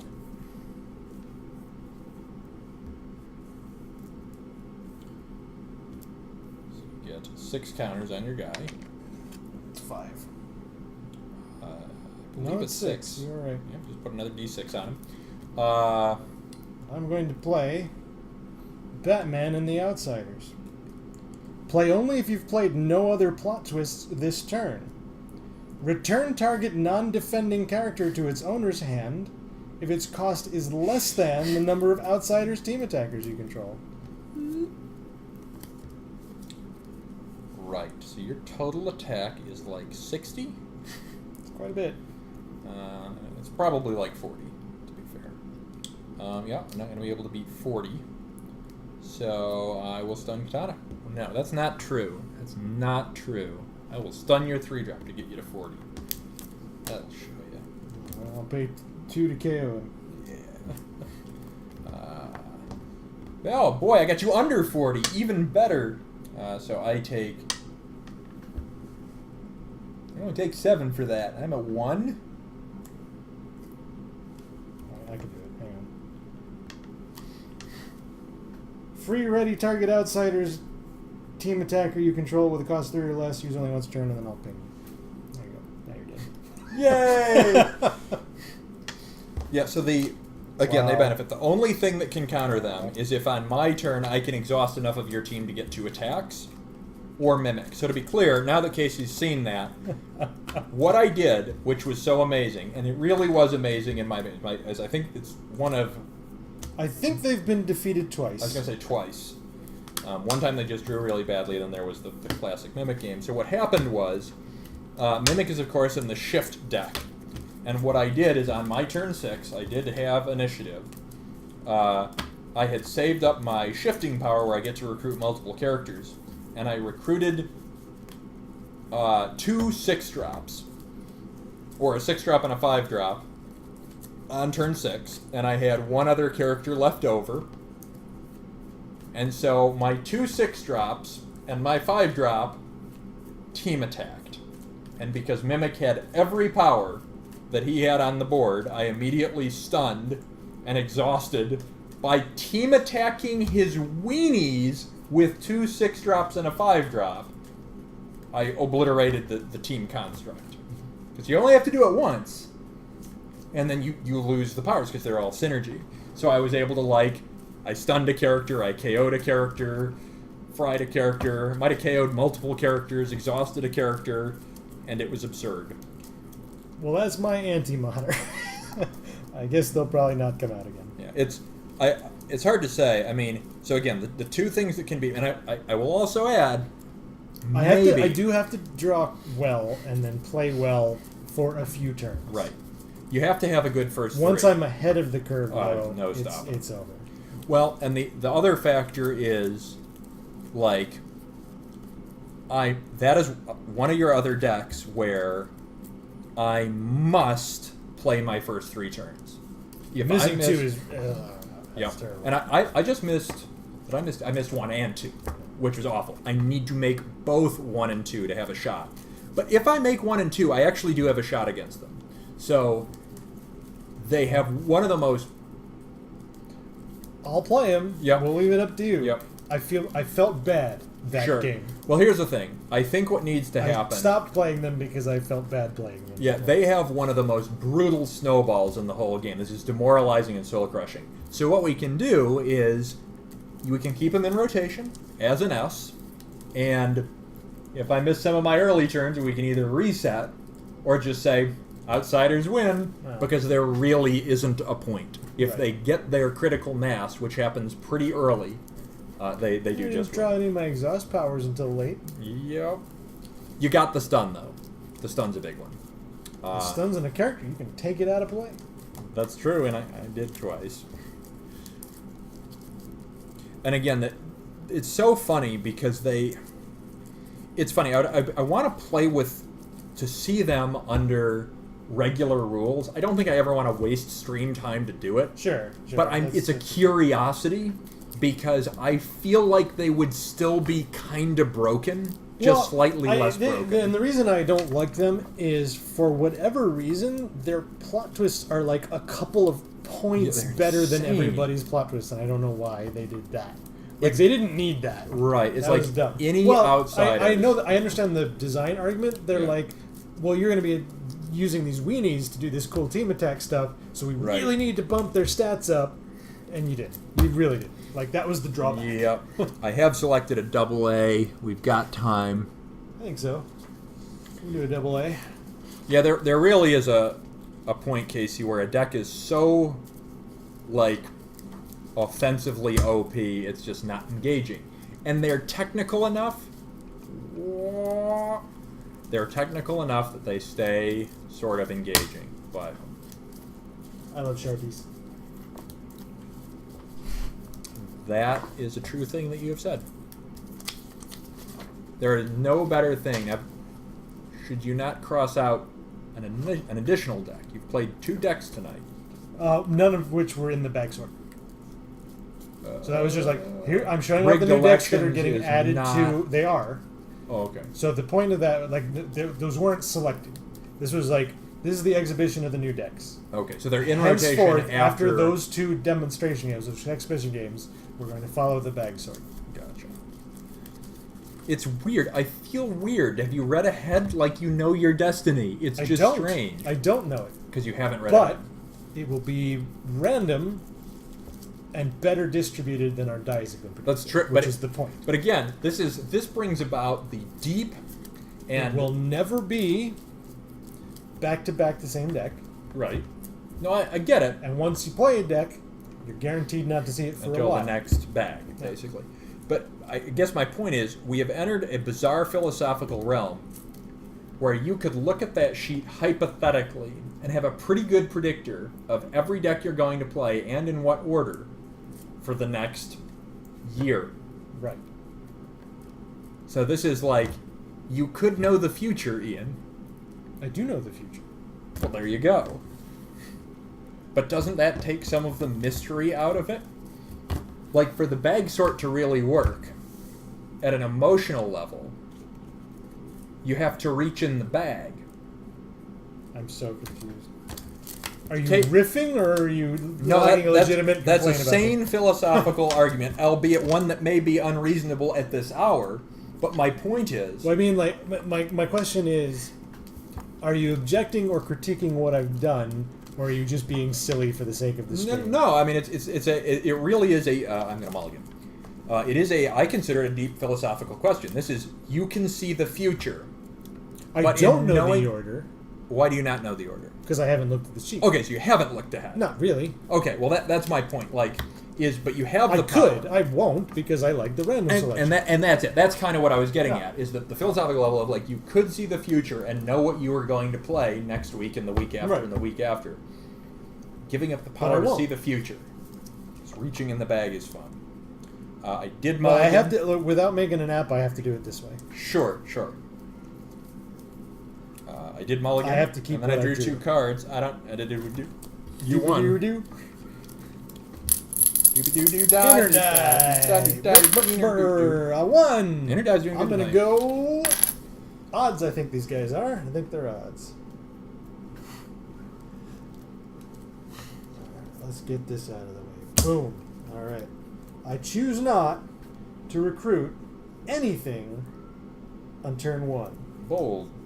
See, like, I haven't seen these guys in forever. And it's because your die is terribly weighted. Terribly weighted. And I always play Avenger Bolts. Remind me again, do you keep them in the same order, or do you change their order? The decks in the box are ordered, but I don't always orient it the same way. So I might be flipping it Right. 180 each time.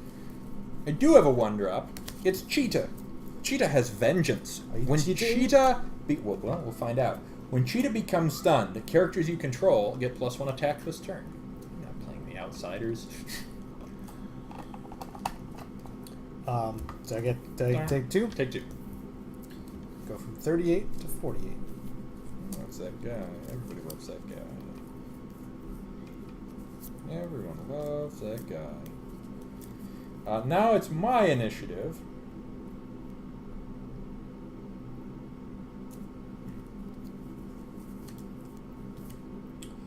I'm going to recruit Count Vertigo.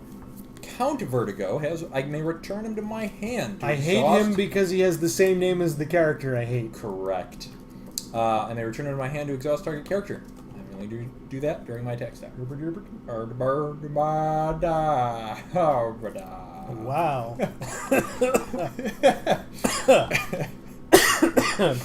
I had to I keep believe going Kyle has until... killed me. I'm sorry, you know. I I'm didn't glad want to we got go it on this the far. stream. Everybody, it's Kyle. He's the murderer. I- He poisoned my water after making funny noises. it was voodoo poisoning. I have Kelex. Kleenex. Kleenex. Kleenex is free. Recover target stun team Superman character you control. Use only during the recovery phase and only once a turn. I do wish I had a 2-drop, but I don't.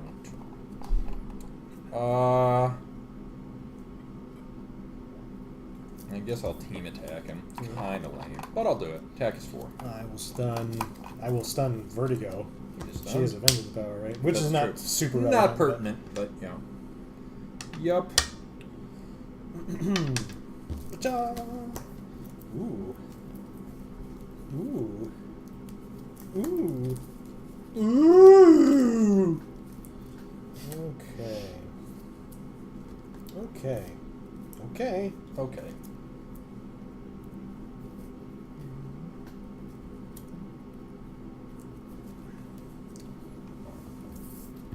So her vengeance power is she gets plus other characters. Oh, interesting. Characters get +1 attack, and you can pop, but only during your attack step to exhaust somebody. Yeah. So I think Kelex needs to be in my front row, which is weird. It was a I little would strange. love to protect him. I'll be recruiting Superman Red. Superman Red has 2 powers. His first power is pay 1 endurance. Character cards named Superman are not unique this turn. And his second power is a cosmic power. Cosmic power. Mm-hmm. They're under a deck. It's fine. When Superman is attacking from the front row, he gets +4 attack. That's annoying. Yup. Yup. I have a character known as the Calculator. The Calculator has return a character you control to its owner's hand. Target villain's united character you control gets +2/+2 this turn. Use only once per turn.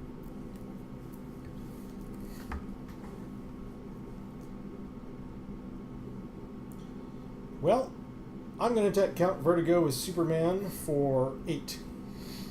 Is it +3 or +2? It's +4. Yeah, it's a lot. So It's 8. a big attack. It's a big attack. Yeah, I mean, that's a good, reasonable play. It's a good, big, mean, nasty play. I'm going to review my cards that I have here. Mm-hmm. I'll look at mine too. It'll be like a fun thing we're doing together. It's good. There's a lot of fun. Ooh, this is a card. Good card. You Look have at a this card one. too? Oh man, it's a card. I'm going to pop Count Vertigo to my hand with the Calculator's power to give Cheetah +2/+2 this turn. Okay. Your attack will not resolve against anyone, so you may ready Superman. That's true. Then, That's true. Cheetah is...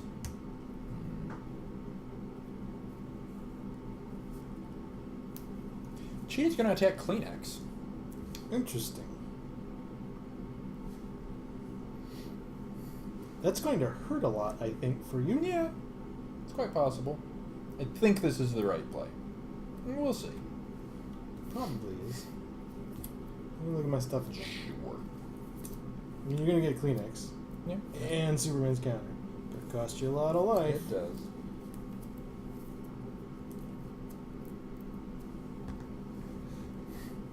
Again, I am a 4/3 at the moment.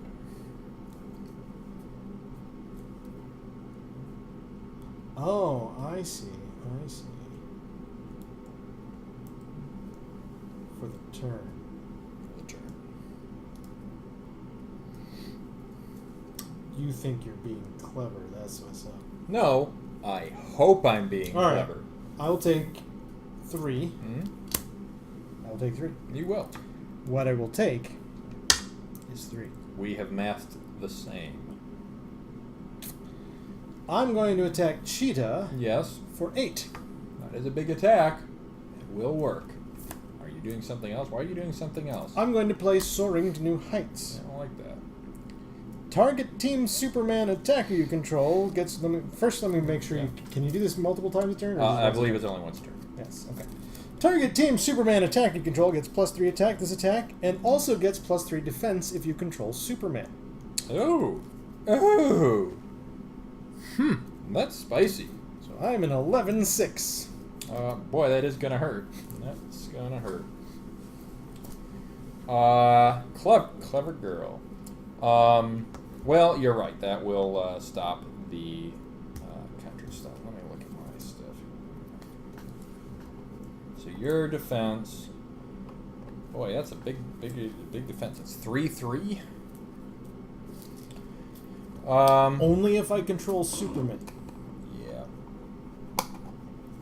He emboldens other characters. Unfortunately, that includes himself, which is the problem here. 11. Yep. I'll take 9.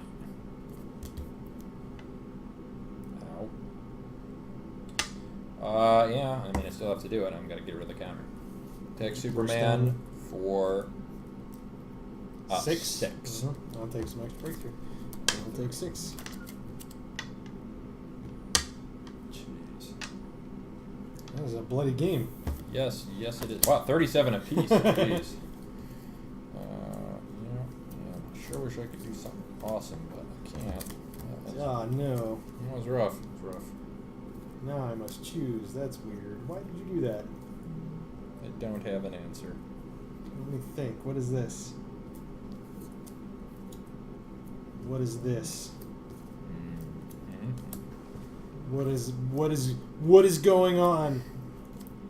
I think I gotta do this. That's weird. I want to do the other thing, but I can't. Wait, is it my initiative? You might actually get a... It is your initiative. You opened it. My initiative, you'll get to think based upon my behavior. Yeah.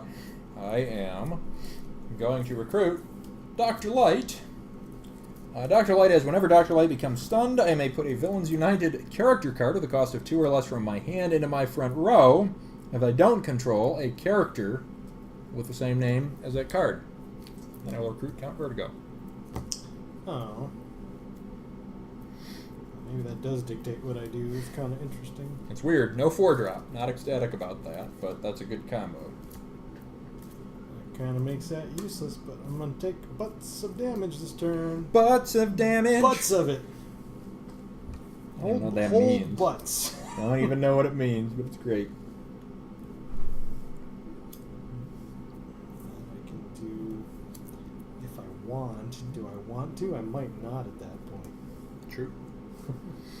True. Two can play at this game then.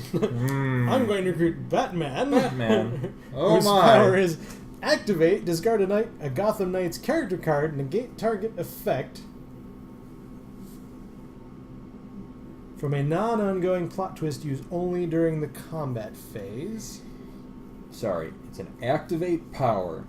Discard a Gotham Knight's character card to negate a non-ongoing plot twist. Oh man. And then... it's so dumb. It's so dumb. Kyle, it's dumb. Pretty dumb.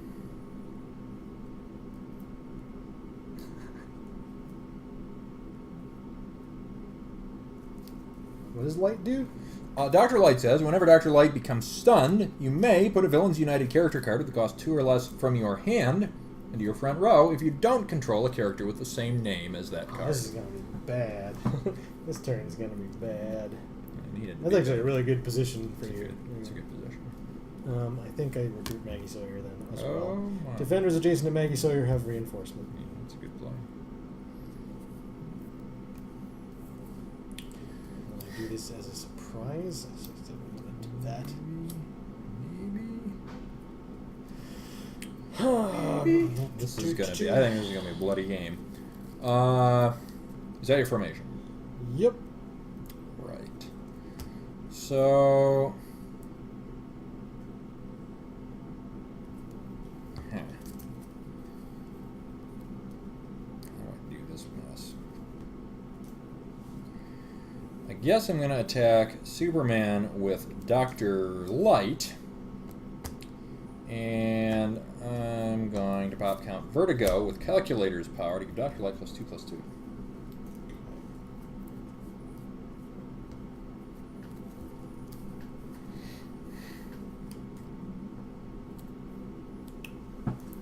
Which means you're not stunned. That's interesting. True.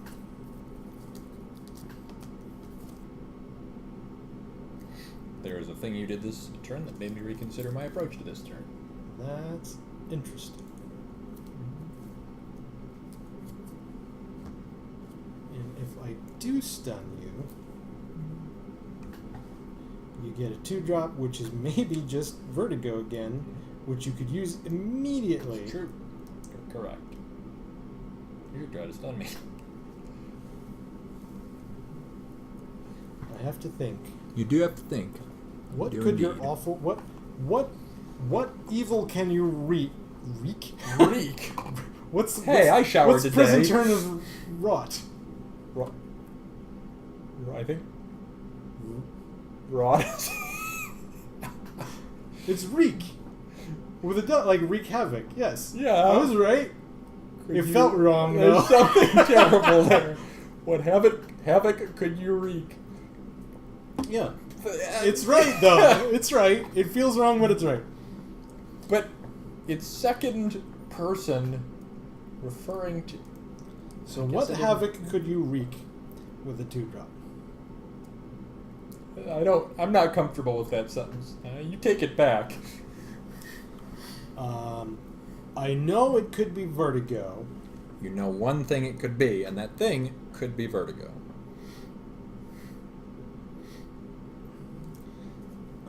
You're making me do such dumb things, Kyle. I'm glad. It's so, extra super dumb. I really like that because this deck has actually, I think, failed a couple of times in a row, so it's due to at least make you work for it. I'm going to power up. Oh my. Whoa, and then... I'm stunned. And you are stunned if you do nothing. Is that right? No, I'm off by 1, aren't I? You are off on it, so you may take that power up back. It's a 2-drop. It's a 2-drop. It's a 2-drop. It's a 2-drop. I'm going to power up again. Oh my word. That's now, terrifying. I am stunned. But I am also stunned. And you are stunned. That is fair.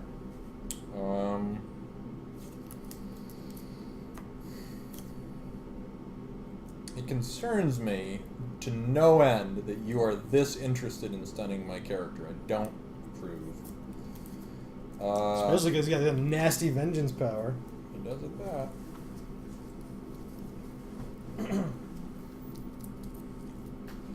Why would you want to get my character stunned so badly for 3 damage when you know I could bring out Vertigo and immediately exhaust Batman? You would only have Maggie Sawyer. And you discarded 2 effing cards for that. Not 1 card, but 2. And they're both Supermen. How many cards are in your hand? 2. 2 cards. I don't need more to defeat you. Alright, so you have successfully hurt my brain. That is what I have wreaked. That's not okay. So now, do I do something stupid and crazy? Yeah? Are you going to try to save your character? Because you're afraid of what I'm interested in? Yeah, it doesn't make sense that you would discard 2 cards. Because let's again, I've got to state this. Mm-hmm. Because the way I see it, the only obvious gain from your behavior is, in fact, that you will deal me 4 extra damage. 3 from the stun of Dr. Light, and then you'll be able to attack me for 1 with Maggie Sawyer. Unless you recruit a 2-drop who can defend against Maggie Sawyer. But that's a... Stop that! Do not try and misdirect me with that baloney. There's an option on the table. You're going to force me to do something incalculably dumb because you have in fact done something incalculably dumb. Or was it incalculably brilliant if only we had something on the table that could figure out what the calculus of this situation is? such as, for example, some kind of calculator. I mean, I've already... You figure this out. All right. So let's assume for a moment that as tired as you are, you didn't incoherently power up twice for no fucking reason. I'm going to so do glad something about ridiculous. how much I broke you. You don't even understand. You will understand when you see what I'm about to do. I'm trying to trigger your vengeance power, and you're like, whoa! Hold on a sec. That's not okay. You're forcing me to do something so unmitigatingly dumb, it's offensive. Oh, does it? Can I do it though? Oh, you might be able to counter it even if I do that thing. Oh. Oh, that's so funny. Like, I had this really hilarious thing, but I think you can counter, the hilarious thing I can do if you have the thing that you might have that might make you do a double power-up. So what does that mean? I have to assume you have this thing. If you have the thing... I'm not going to be able to follow that, especially if you're using pronouns. Yep. I mean, it's the only reason. I love and how those much are I usually have, not I love stamped. how much I have caused this attack to take. The length All of time right. the resolution of this attack will take. Fine, we'll play your little silly game. I am stunned. You are stunned. We will take our damage, and I will bring Vertigo back out, whom I will predictably pop to exhaust Batman. Okay. And I will take 3 damage for that. And I am stunned. It's terrible. You're a bad man. I will play. Brains and Brawn. Play only if you control Batman and Superman. What are you doing? Recover target stun character if its name is Batman or Superman. Interesting. In response,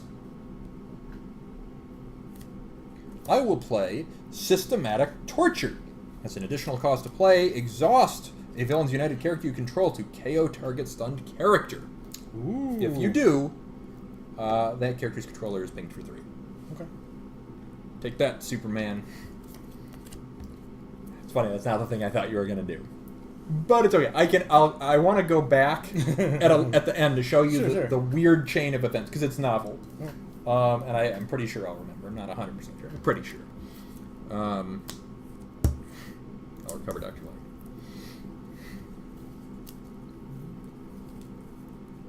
Did not foresee that. Did not foresee that. What's happening? Turn 5. Turn 5 is your initiative. It is my initiative. Right, because I opened with I will recruit Superman. He's a big dude. Superman's power is Superman has invulnerability during your first attack and defense each turn. Yeah. True. That's a flight and range, which is moderately annoying. I am going to recruit Mr. Freeze. Mr. Freeze, the obvious answer to Superman, has vengeance. Whenever Mr. Freeze becomes stunned, target character with a cost of 5 or less cannot ready this turn. And I'm gonna form like this, I think.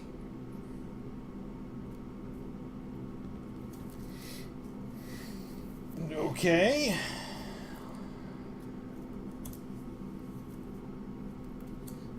To attack Dr. Light. Yes, I thought you might.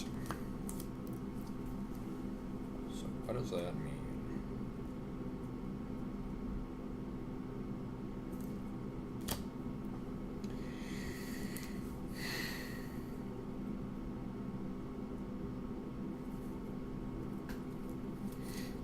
What does it mean?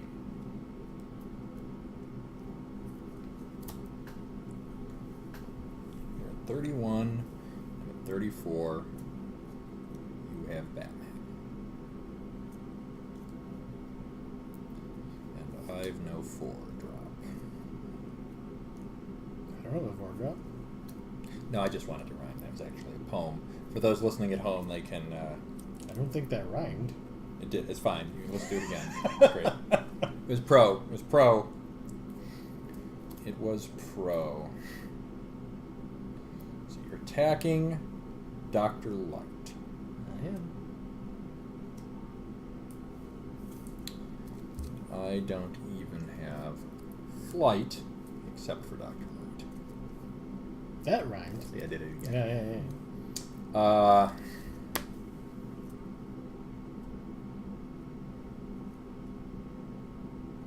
Do I just stall? Boy, that's real dangerous against your deck. But you discarded all your Supermen. I don't need them.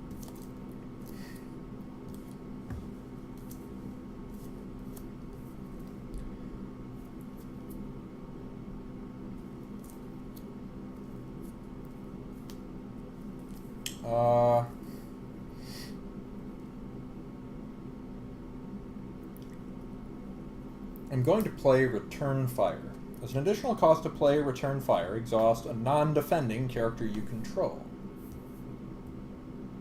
Or a Villains United character. Yeah, we'll do it this way, it's fine. The controller of target attacker loses endurance equal to that attacker's cost, which is 5. I will then reinforce. Dr. Light is stunned, and I take 3. I will bring out Count Vertigo. It's now my attack, and I will exhaust that. He goes to me. Go for the stall. And a little damage, courtesy of Return Fire.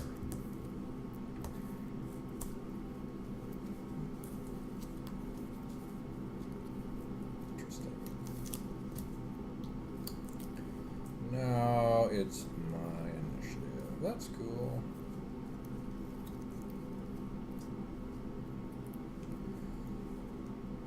I'm going to recruit.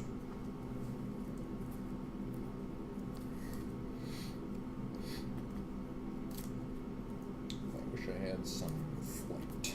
I'm going to recruit Hunter Zolomon. Professor Zoom. There's a Vengeance power. This Vengeance power says whenever he becomes stunned or ready, target character I control. That character cannot cause breakthrough this turn.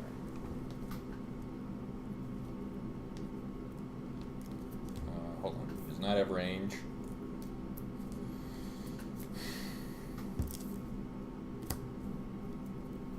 I'm going to play Man of Tomorrow.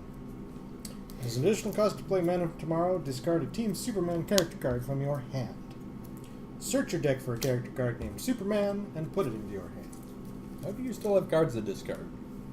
You've been discarding cards. That's been the thing that you've been doing. So that's an interesting one, and I think the other one is better. Yeah.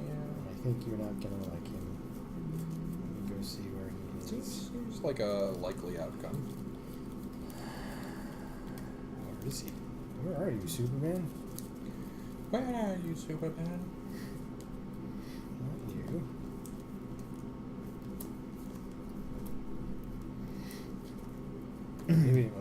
Maybe I don't have another 6 drop. Maybe the alt is the 7 drop. Peculiar. It's a good 7 drop.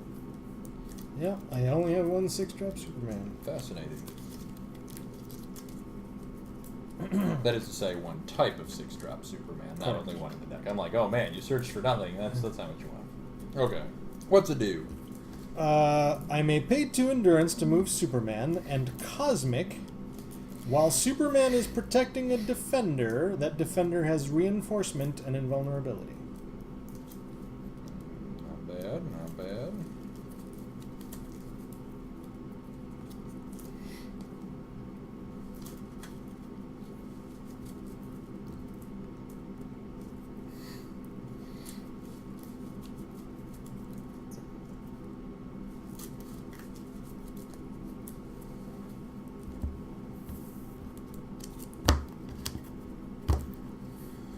Right.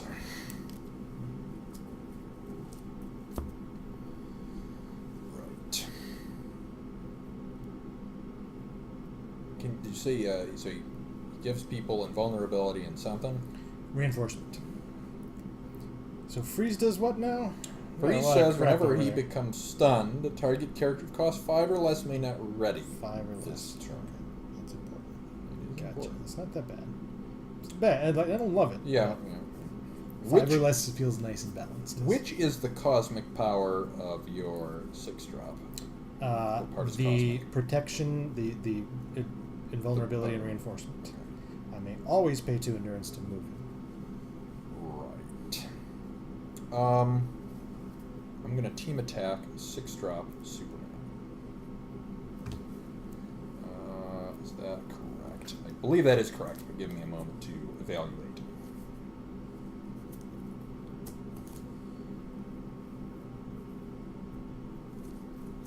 Yeah, we're gonna do it. We're gonna do it. Wait a minute. Yes, we're gonna do it. It's been done. I have done it.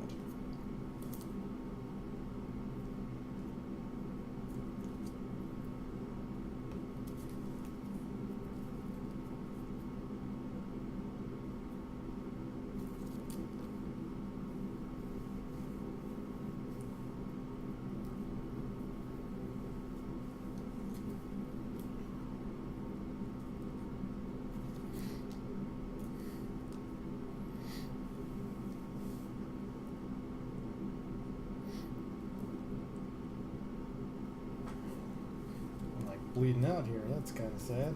Trying really hard. Your deck is scary. I know full well that if this game goes on long enough, I will lose. Forgive me. Yep. I had to have played Gadmus Labs to do this. Understood. Whose power is activate. Character cards named Superman are not unique this turn. Yep.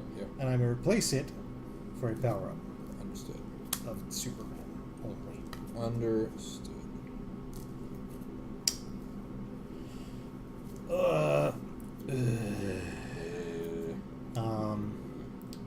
I think I'm going to deal the damage to Freeze. I assume that means that Superman can't ready this turn. Are correct. So I will take that and that. Bear with me one moment while I contemplate something else I can do during my attack step, but I don't know if it is worth it. Yeah, probably just going to. You have to attack with 5-drop Superman. There's no question. If you do not, I will attack him with Zoom, and you will have to lose a Superman, and you will have not done me damage back. So your most logical course will be to attack Dr. Light. I think this is a turn I try to swing it, so I'm going to go here. I'm going to flip Join Us or Die. Stun target non-stunned character you control.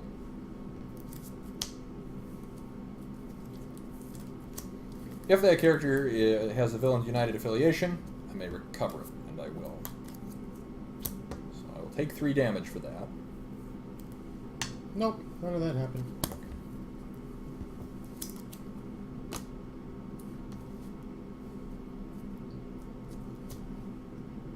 I guess that means I don't. It's interesting. That is not a cost, so I do not lose the life. Okay, alright. So that was fun.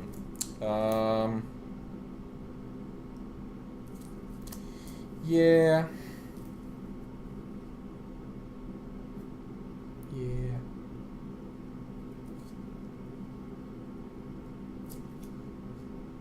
Yep, okay. I do not have another thing to do. So it is to you. Superman Yes. will attack Henry Solomon. I'm going to play Soaring New Heights again. +3/+3. Okay.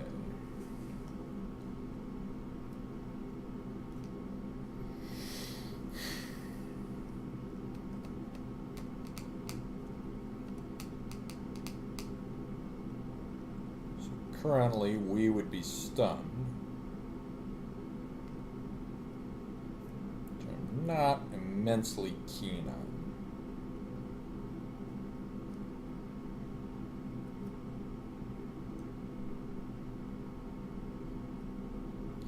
You're at 20. You take no damage because it is your first attack.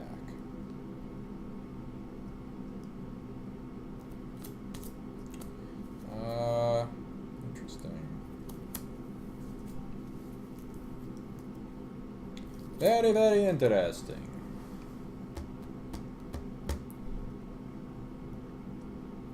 I am going to turn a character I control in my hand with Calculator's power to give Zolomon +2/+2 this turn.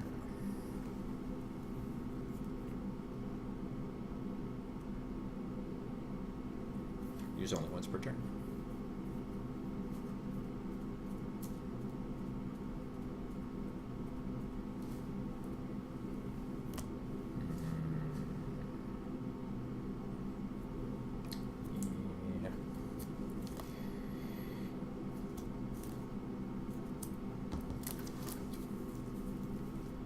I believe that will work.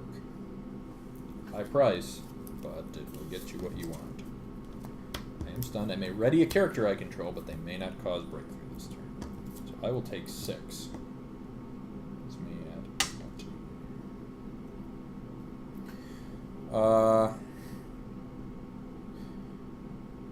It's back to me. I will attempt to attack Maggie for 3.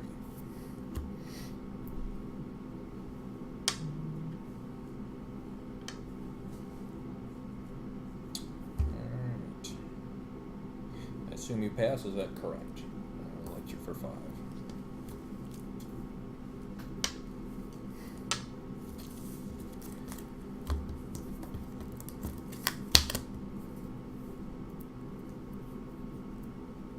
Man, 20 to 14, this is a bloody one. Oh, yeah, that thing's stuck.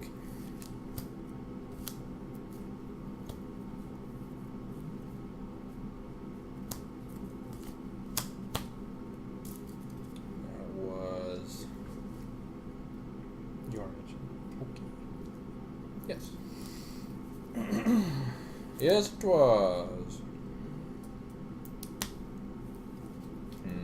He does something that's annoying. I don't remember what it is, but I don't like it. Whenever a front row defender an opponent controls becomes stunned, KO it. Front row character. Defender. Front row defender becomes stunned.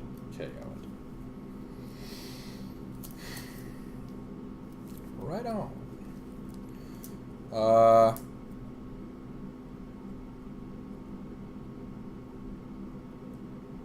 going to recruit Deathstroke, the Terminator. Deathstroke the Terminator says, whenever Deathstroke the Terminator becomes stunned, if you've played no plot twists this turn, you may KO a target character. If you do, you cannot play plot twists this turn. And I will form like this.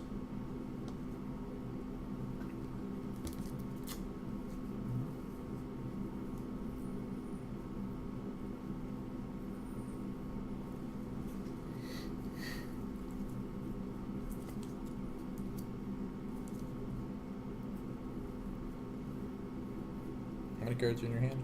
None. Let's see. Can you read me your search card again? As an additional cost to play Man of Tomorrow, discard a Team Superman character card from your hand.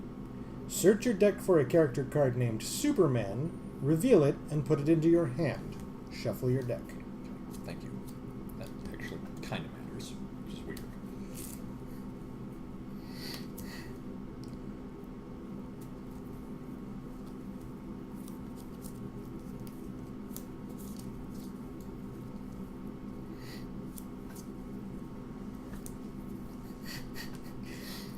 I sometimes sort my cards in numerical order, as I think many of us do, to organize. And I organize my whole hand and then look at it, it's all disorganized. So clearly I am sleepy. Oh boy, you're doing stuff.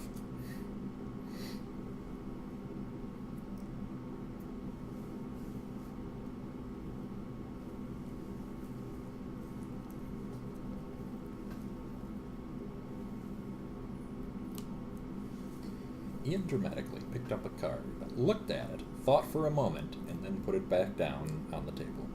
I absolutely did not look at that card. Touché. But our audience didn't know that. I made it sound even more dramatic. Ian randomly picked up a card, didn't look at it, wasn't sure what it was, and put it back on the table. I think I have to attack Dr. Light. Yeah, I can see that. I can see that. But with whom?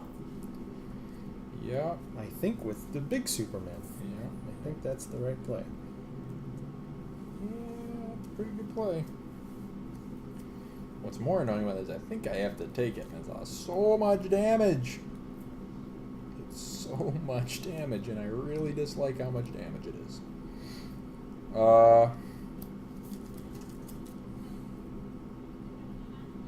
I suppose I don't have any reason for you to have to tell me. I should have just bloody remembered, but your vertigo is just exhaust a character? Correct. I'll look, he's still in my hand.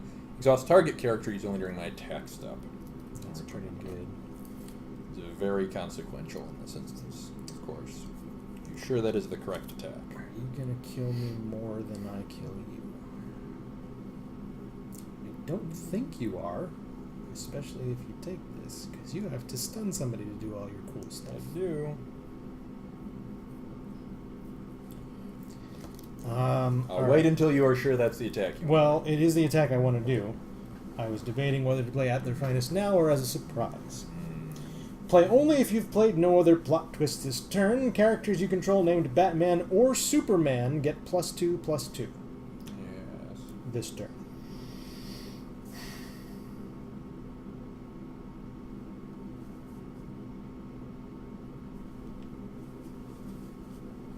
Now, I assumed you formed so that you could reinforce with Deathstroke and then ready him with Zala. That seemed like what you were going to do. That is a strong consideration. No cards in your hand. Sorry, after you play that, that has to be the first one you Has to be play, the first one I play. but you may play subsequent plot twists. Correct. Sure wish that weren't the case. I now have to think. You have 1/1 on the board. Cadmus Labs, you can do it any time. Is that correct? To power up a Superman you control? That's true. So you've got 1/1 more that I know about. Supermen's would not be unique, potentially, in future turns. It's true, which would come at a Don't high cost. know if we're getting to a future turn. It's a pretty long shot at this point. Attacking Dr. Light.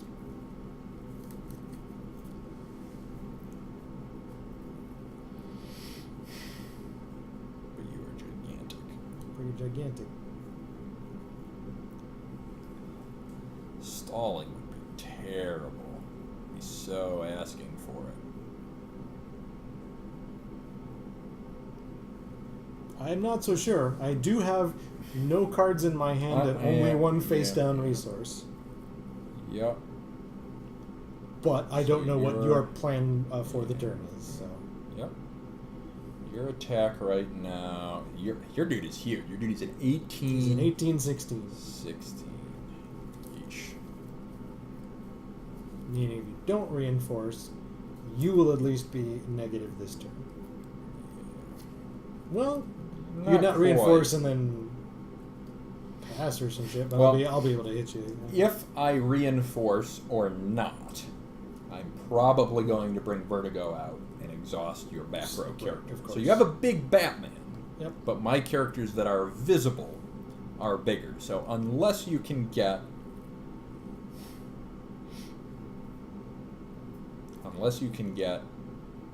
a hidden character, probably okay on that front. But I mean, it's a boy. I got to think about this. So I You wanna also swing know. through with Zoom. I see what you're up to. I get it. It might work. It Yeah, might I work. mean, I I have. didn't run the math. It's close though. Yeah, it's weird.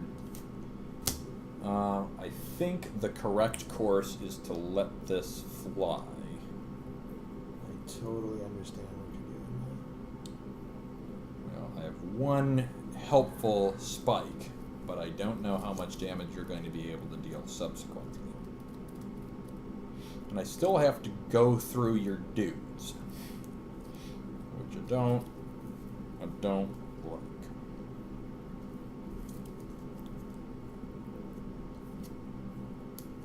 How much can you pull off? All right. I did get, and this could be the difference. I don't know there will be, but I have to play. I did get another return fire. So I am going to exhaust a defending Ping villains for united to 7? ping you for 7, Oh, yeah, and that's then I'm fine. going to That's take it. way in your favor, I'm pretty sure. At that So point. I take 17 damage. And I'm at 3. We'll see if that was a difference maker or not. When stunned, I will, of course, bring into play Vertigo, and then I will immediately pop it. Then, I will attack your big dude with Deathstroke.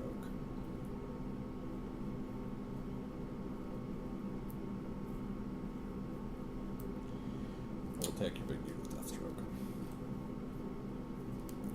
Well, there are 3 cards in this deck that can save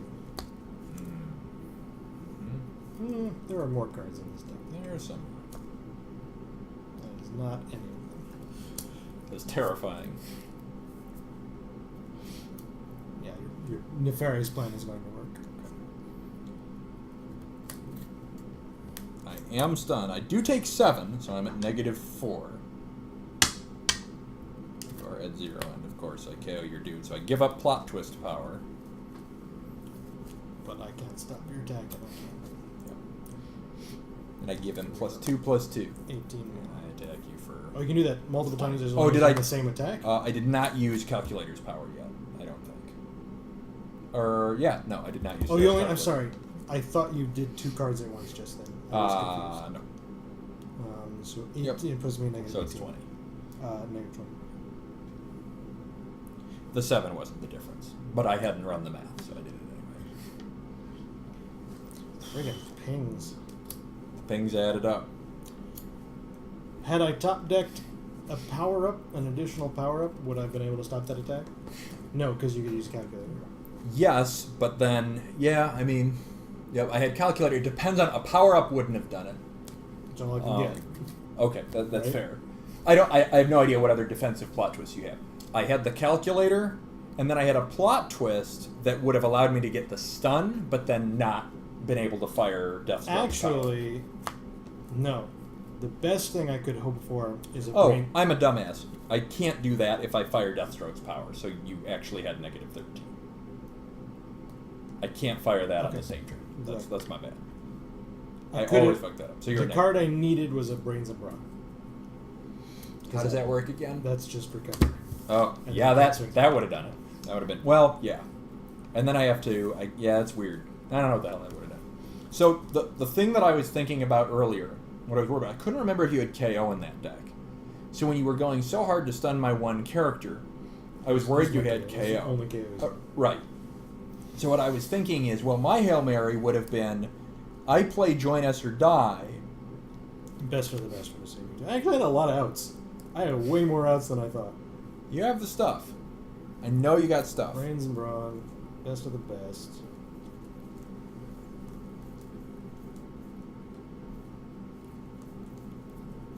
Chris, thanks for sticking around. We might have missed your departure, I think but I left a while ago. definitely appreciate your company as always. But yeah, so what I was going to do was Just those 2, but I had like 6 of these. Sure, totally. Is I would have played this to stun Dr. Light, to bring Vertigo out, pull him, exhaust your Batman, and then when he is stunned, do it again for your other character to try and prevent you from exhausting the KO. So I would have Vertigoed you 3 times in a turn, but I eventually realized that wouldn't actually work, because if you had an exhaust to KO, you can exhaust in response to my targeting, and Dr. Light would have been in the stun state, so it would not actually have done it. Play with only if you control Batman or Superman. Recover target stun character named Batman or Superman. Yep. It's him back. Yep. Totally. Or... Though actually, is he just KO'd? Or does it cost 4 or less? Oh, it's just an opponent controls. Okay. You may return a ready character you control. Oh, Batman wasn't. Oh, he was ready. You return a ready character you control named Batman or Superman to owner's hand. If you do, target character can't attack this turn. Whoa, that would have been huge. Cost you Batman, but it would have been huge. If I did at the beginning of the turn, I just hit Deathstroke with that. Totally. Yeah, that would have been big. Then maybe gone for Zoom? Probably. Because you got to take the attack on too. Yeah, that certainly would have pushed Yeah, it was actually not a very good draw for me. No, it was interesting. Yeah, it was. You had a little bit of weak stuff early on, and then yeah, it was an interesting game. It was a. What did I play on 6? Zoom. I played Zoom, so it was okay. I think I only missed one turn that game. I think I missed. Did I miss 2? Maybe did I hit every drop? I don't know. It was an okay draw. It was a good draw. You underdropped on 2. Right. You played Vertigo on 2. Right. That's right. But Vertigo's always. I don't remember you missing anything else. I don't think you did. The Vertigo Dr. Light combo is obnoxious. It is. It's really annoying. It never goes away. Once you've got it, it's there forever. You have to. Yeah. What I was doing on that turn was making a play for Dr. Light. Right. Totally. No, it's the right play. You got to pressure to take out Dr. Light and something else I really care about, and then. That was a crazy 2 powers. I was also trying to save 5 damage, which I took anyway, and that was annoying. Yep. That is true. Though I did again. I screwed up on that last return fire. That I did not play that completely.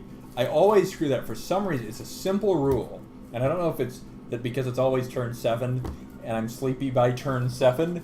But I always somehow fuck up thinking about how Deathstroke's power works, and it's silly for no reason. Well, it's a tricky one. Okay. It is. It's interesting. It's an interesting power. You get excited, like you play the power, and you think like at least this is the way it happens because I have a power like that as well. Yeah. You play the power, and then the tide turns a little bit from your expectations, and you're like, oh, I got to play this plot twist because it gets back in. You don't even think about that you've already played the power. Yep. Totally. I missed 4. That's what I missed. I did play stuff on 4. Well, that let me also miss 4. That's true. That was a weird game, though. You did some crazy... That discarding 2 Superman, that was terrifying. Did you already have the other 6-drop in your hand at that point? Well, I knew exactly what I was doing, but I got myself a little muddled.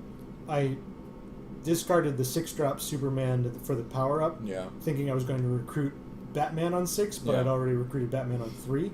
So usually in this deck, it's either or. Either I'm Batman on 3 or Batman on 6. And 3 is my preferred. Right. But because I played it a turn late, I got it mixed up in my head. But no, I didn't have the other 6. I did have the search at the time. Right. So I knew I could fix any one drop. Yeah. The amazing thing is, like Batmite, I top decked the 7-drop Batman, or Superman rather. Yeah. That's definitely a good play. No, that made it a very... Again, it was -4 to -13. Any game that's within 10 is a pretty close game. I never had a... I was fighting so hard to get a dominating board position, and I got a little ahead. It felt like I was a little ahead, but never comfortably ahead in that game at any point. Plot twist till 7, so that needs to happen earlier. Like what 4 I or mean, 5. all your plot twists are good though because it just makes your team huge. So I'm always a little bit threatened by the sheer size of the characters. Where did you come from? Where did you go? Where did you come from, Cotton Eye Joe? I don't see a vacant deck slot. I had a terrifying experience at a coffee shop where I heard a hyper-crazed techno version of Cotton Eye Joe. Cotton Eye Joe is a techno song. But more so. More so? It was like a medley of that and some other stuff, and it just was jumping around. And I'm like, stop. All these songs are too hyper to be medleying them with additional layers. It was awful. And in a coffee shop. Like, I'm drinking caffeine. Did we touch on what you wanted to talk about in that turn? It was the triple Vertigo play, which wouldn't have worked. Like, I eventually thought it through, and I was first trying to evaluate the threat that you were presenting. Like, you were making a big play, and I guess your big play was you get the recovery. I was just preventing you from pressing with calculator. Right. But it was making you feel scary. I was terrified. Like, it seemed like such a big play to discard 2 future drops was alarming to me. Well, one was a current drop. One was a future drop. Were they a 4? I thought it was 3. I discarded a 4 and a 6. Okay.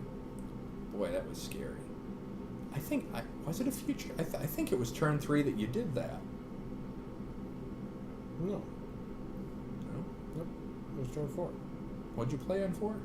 I played Batman and Gordon. No, what is her name? Oh, yeah. What's her whatever, name? the police officer. Yeah, what's her name? The police officer. Lady police officer. Oh, maybe it is Gordon. Who is it? It's not Gordon. Gordon's not a lady. I mean, it's not Barbara. It's Lady Gordon. Isn't it? No, it's Maggie Sawyer. Maggie Sawyer. That's who it was. Barbara Gordon is a police officer. Yeah. I Maggie guess Sawyer. that's true. Renee Montoya. Is that her name? Renee Montoya. It's another character. You're naming all the lady police officers. Barbara Gordon, Renee Montoya, Maggie Sawyer. That's it. No more lady police No more officers. lady police officers. Not a one. Well, folks, that's it. All the time we have on lady police officers for the evening. Yeah. Decent cards tonight. It was a good It was night. not bad. I enjoyed it. I'm sorry. Fucking about outsiders. Oh, my Yeah. word. I think they can't Oh. come, and we'll just cross them off as we get them. Well, like you said, I'll say, okay, the outsiders came up, and then you go, all right, or you go, no. Yeah. Well, But again, like, I didn't enjoy that game. yeah, So- I think it's possible that even making a good game against them is going to feel so harrowing it won't be worth the stress. But the two decks, the deck that I'll try against them next time is the Spider Friends. Spider Friends has a shot. They've got a little bit of anti-weenie, and they have some exhaust. So on my turn, Spider-Man I'm going to can get exhaust to... everybody. What's that? Spider-Man can exhaust everybody. Well, that's 6-drop Spider-Man in my KO deck. I'm talking about the Spider Friends, a.k.a. Man-Thing. Oh, different Spider Yeah. Friends. Yeah, that's actually the... Believe it or not, that is the Marvel Knights Spider-Man. I don't believe that Spider-Man has a Spider Friends affiliation. That 7-drop Superman's Darkseid Elite. He's not Superman. I actually can't search for him with some of the plot twists in the deck. Yep. But yeah, I think Spider Friends has a shot because of a little anti-hidden and a little exhaust. And the result of that is I actually get to attack you. Because that is what I need. Like, I need one turn where I get to keep attacking you. And if I get one turn, you'll still bounce one character, recover one character, but I'll start to whittle you down. And every character I make you permanently lose really matters. Right. I think there's recovery plot twists in there too. It's real bad. Like, it's real bad. I'm not saying I would win. I'm saying they have the potential to win. I'm gonna look at it. I'm just gonna look at some of the cards that are here. Oh, Because I God, could it's really horrible. I'm going to save them for a lovely surprise. Well, I'm not gonna read them. I'm just gonna look at them. You're going to imagine them? Imagine the text? I didn't get Bear Witch Pings. I definitely noted you did not get Raffle the Bear Witch. Good old Raffle. What's his name? Wild. Wild. Or as I said when I said the Bear Witch Pings, which I don't think I actually said the It Bear doesn't Witch matter. I said outdoors. Outdoors. That Bear Witch Pings. Good old outdoors. I wish I remember why you said outdoors. His name is Wild. It was close. The Great Wild Outdoors. Something. I don't know. That's right up there with Parade Mon. For so long, I thought that we were contending with Parade Mon. Well, you didn't. Jameson did. Well, And right. then Jameson showed it to you, and you're like, that can't be so. And then you read it, and you went, what do you know? It's Parade Mon. And I'm sitting there like, it was great, because like, I was literally just sitting there, and I'm like, Parademon? And both of you are like, oh! Okay, in my defense, when you say Parade Mon, And then you show you something that looks like Parade Mon. and you are not familiar with the actual character, because you have a little more familiarity with the DC characters than I do. Mine is, What I didn't prior to playing this, honestly. well, maybe so. No, there's not that much. You of did some wiki versing because the parade. Sure, the a little parademons are. The parade it's mons. fine. The parade mons serve Darkseid because he likes to have parades, right? I didn't know those characters before. Yeah. I only knew them when I made the Darksiders deck. Yeah. And they're not even in my Darksiders deck. Darksiders? No, that's not right. Darkseid's Elite. See, I can't even say their name right. Did you say you were going to start playing Darksiders? You ever do that? I bought them. All right. I already had one, I think. I bought them again. I bought the PS4 special edition versions of them. I should do that. But I haven't played them. Diablo, that's one thing I wanted to talk about. Video game time. Diablo 3 I coming out think we soon. should call it a All night. right, we should call it. Because Next this is going time- to get bad. Next time we'll talk about We'll Diablo. talk Diablo. Right now, I believe I will be available next Friday. I Okay. think my dad gets in town. He'll be visiting, and I'll be off for at least. I guess I'll be off for one Friday, maybe 2 weekends. I don't know, but only one Friday. All right. I Well, think. we'll play it by We'll ear, play it but by- we're pretty sure, for the benefit of our streamers who stick around to the end of the Yep. stream, which is absolutely none of All you. those streamers. Zero. that Yeah, stick the, around. the streamers are the people who watch us Mhm. stream. Yep, We of stream with the course. streamers. Yep, we stream with the streamers. I think I refer to them that way 100% of the I time. think so. Don't cross the streamers, Ian. Uh, Don't cross the streamers. but nobody sticks around to the end was the point I was trying to make. Yeah. But we'll be on next Friday, the 18th. I didn't realize Casey left also, but he did have to crash early tonight apparently, which is very unlike him because some of the times that I Usually played sticks HOTS. What's that? Usually sticks around with us, I was saying. He does. But Nobody loves us, Kyle. nobody loves us. Nobody loves us till 2 a.m. Weirdos. All right, we're calling it. Good night, everybody. Take care. See you next week.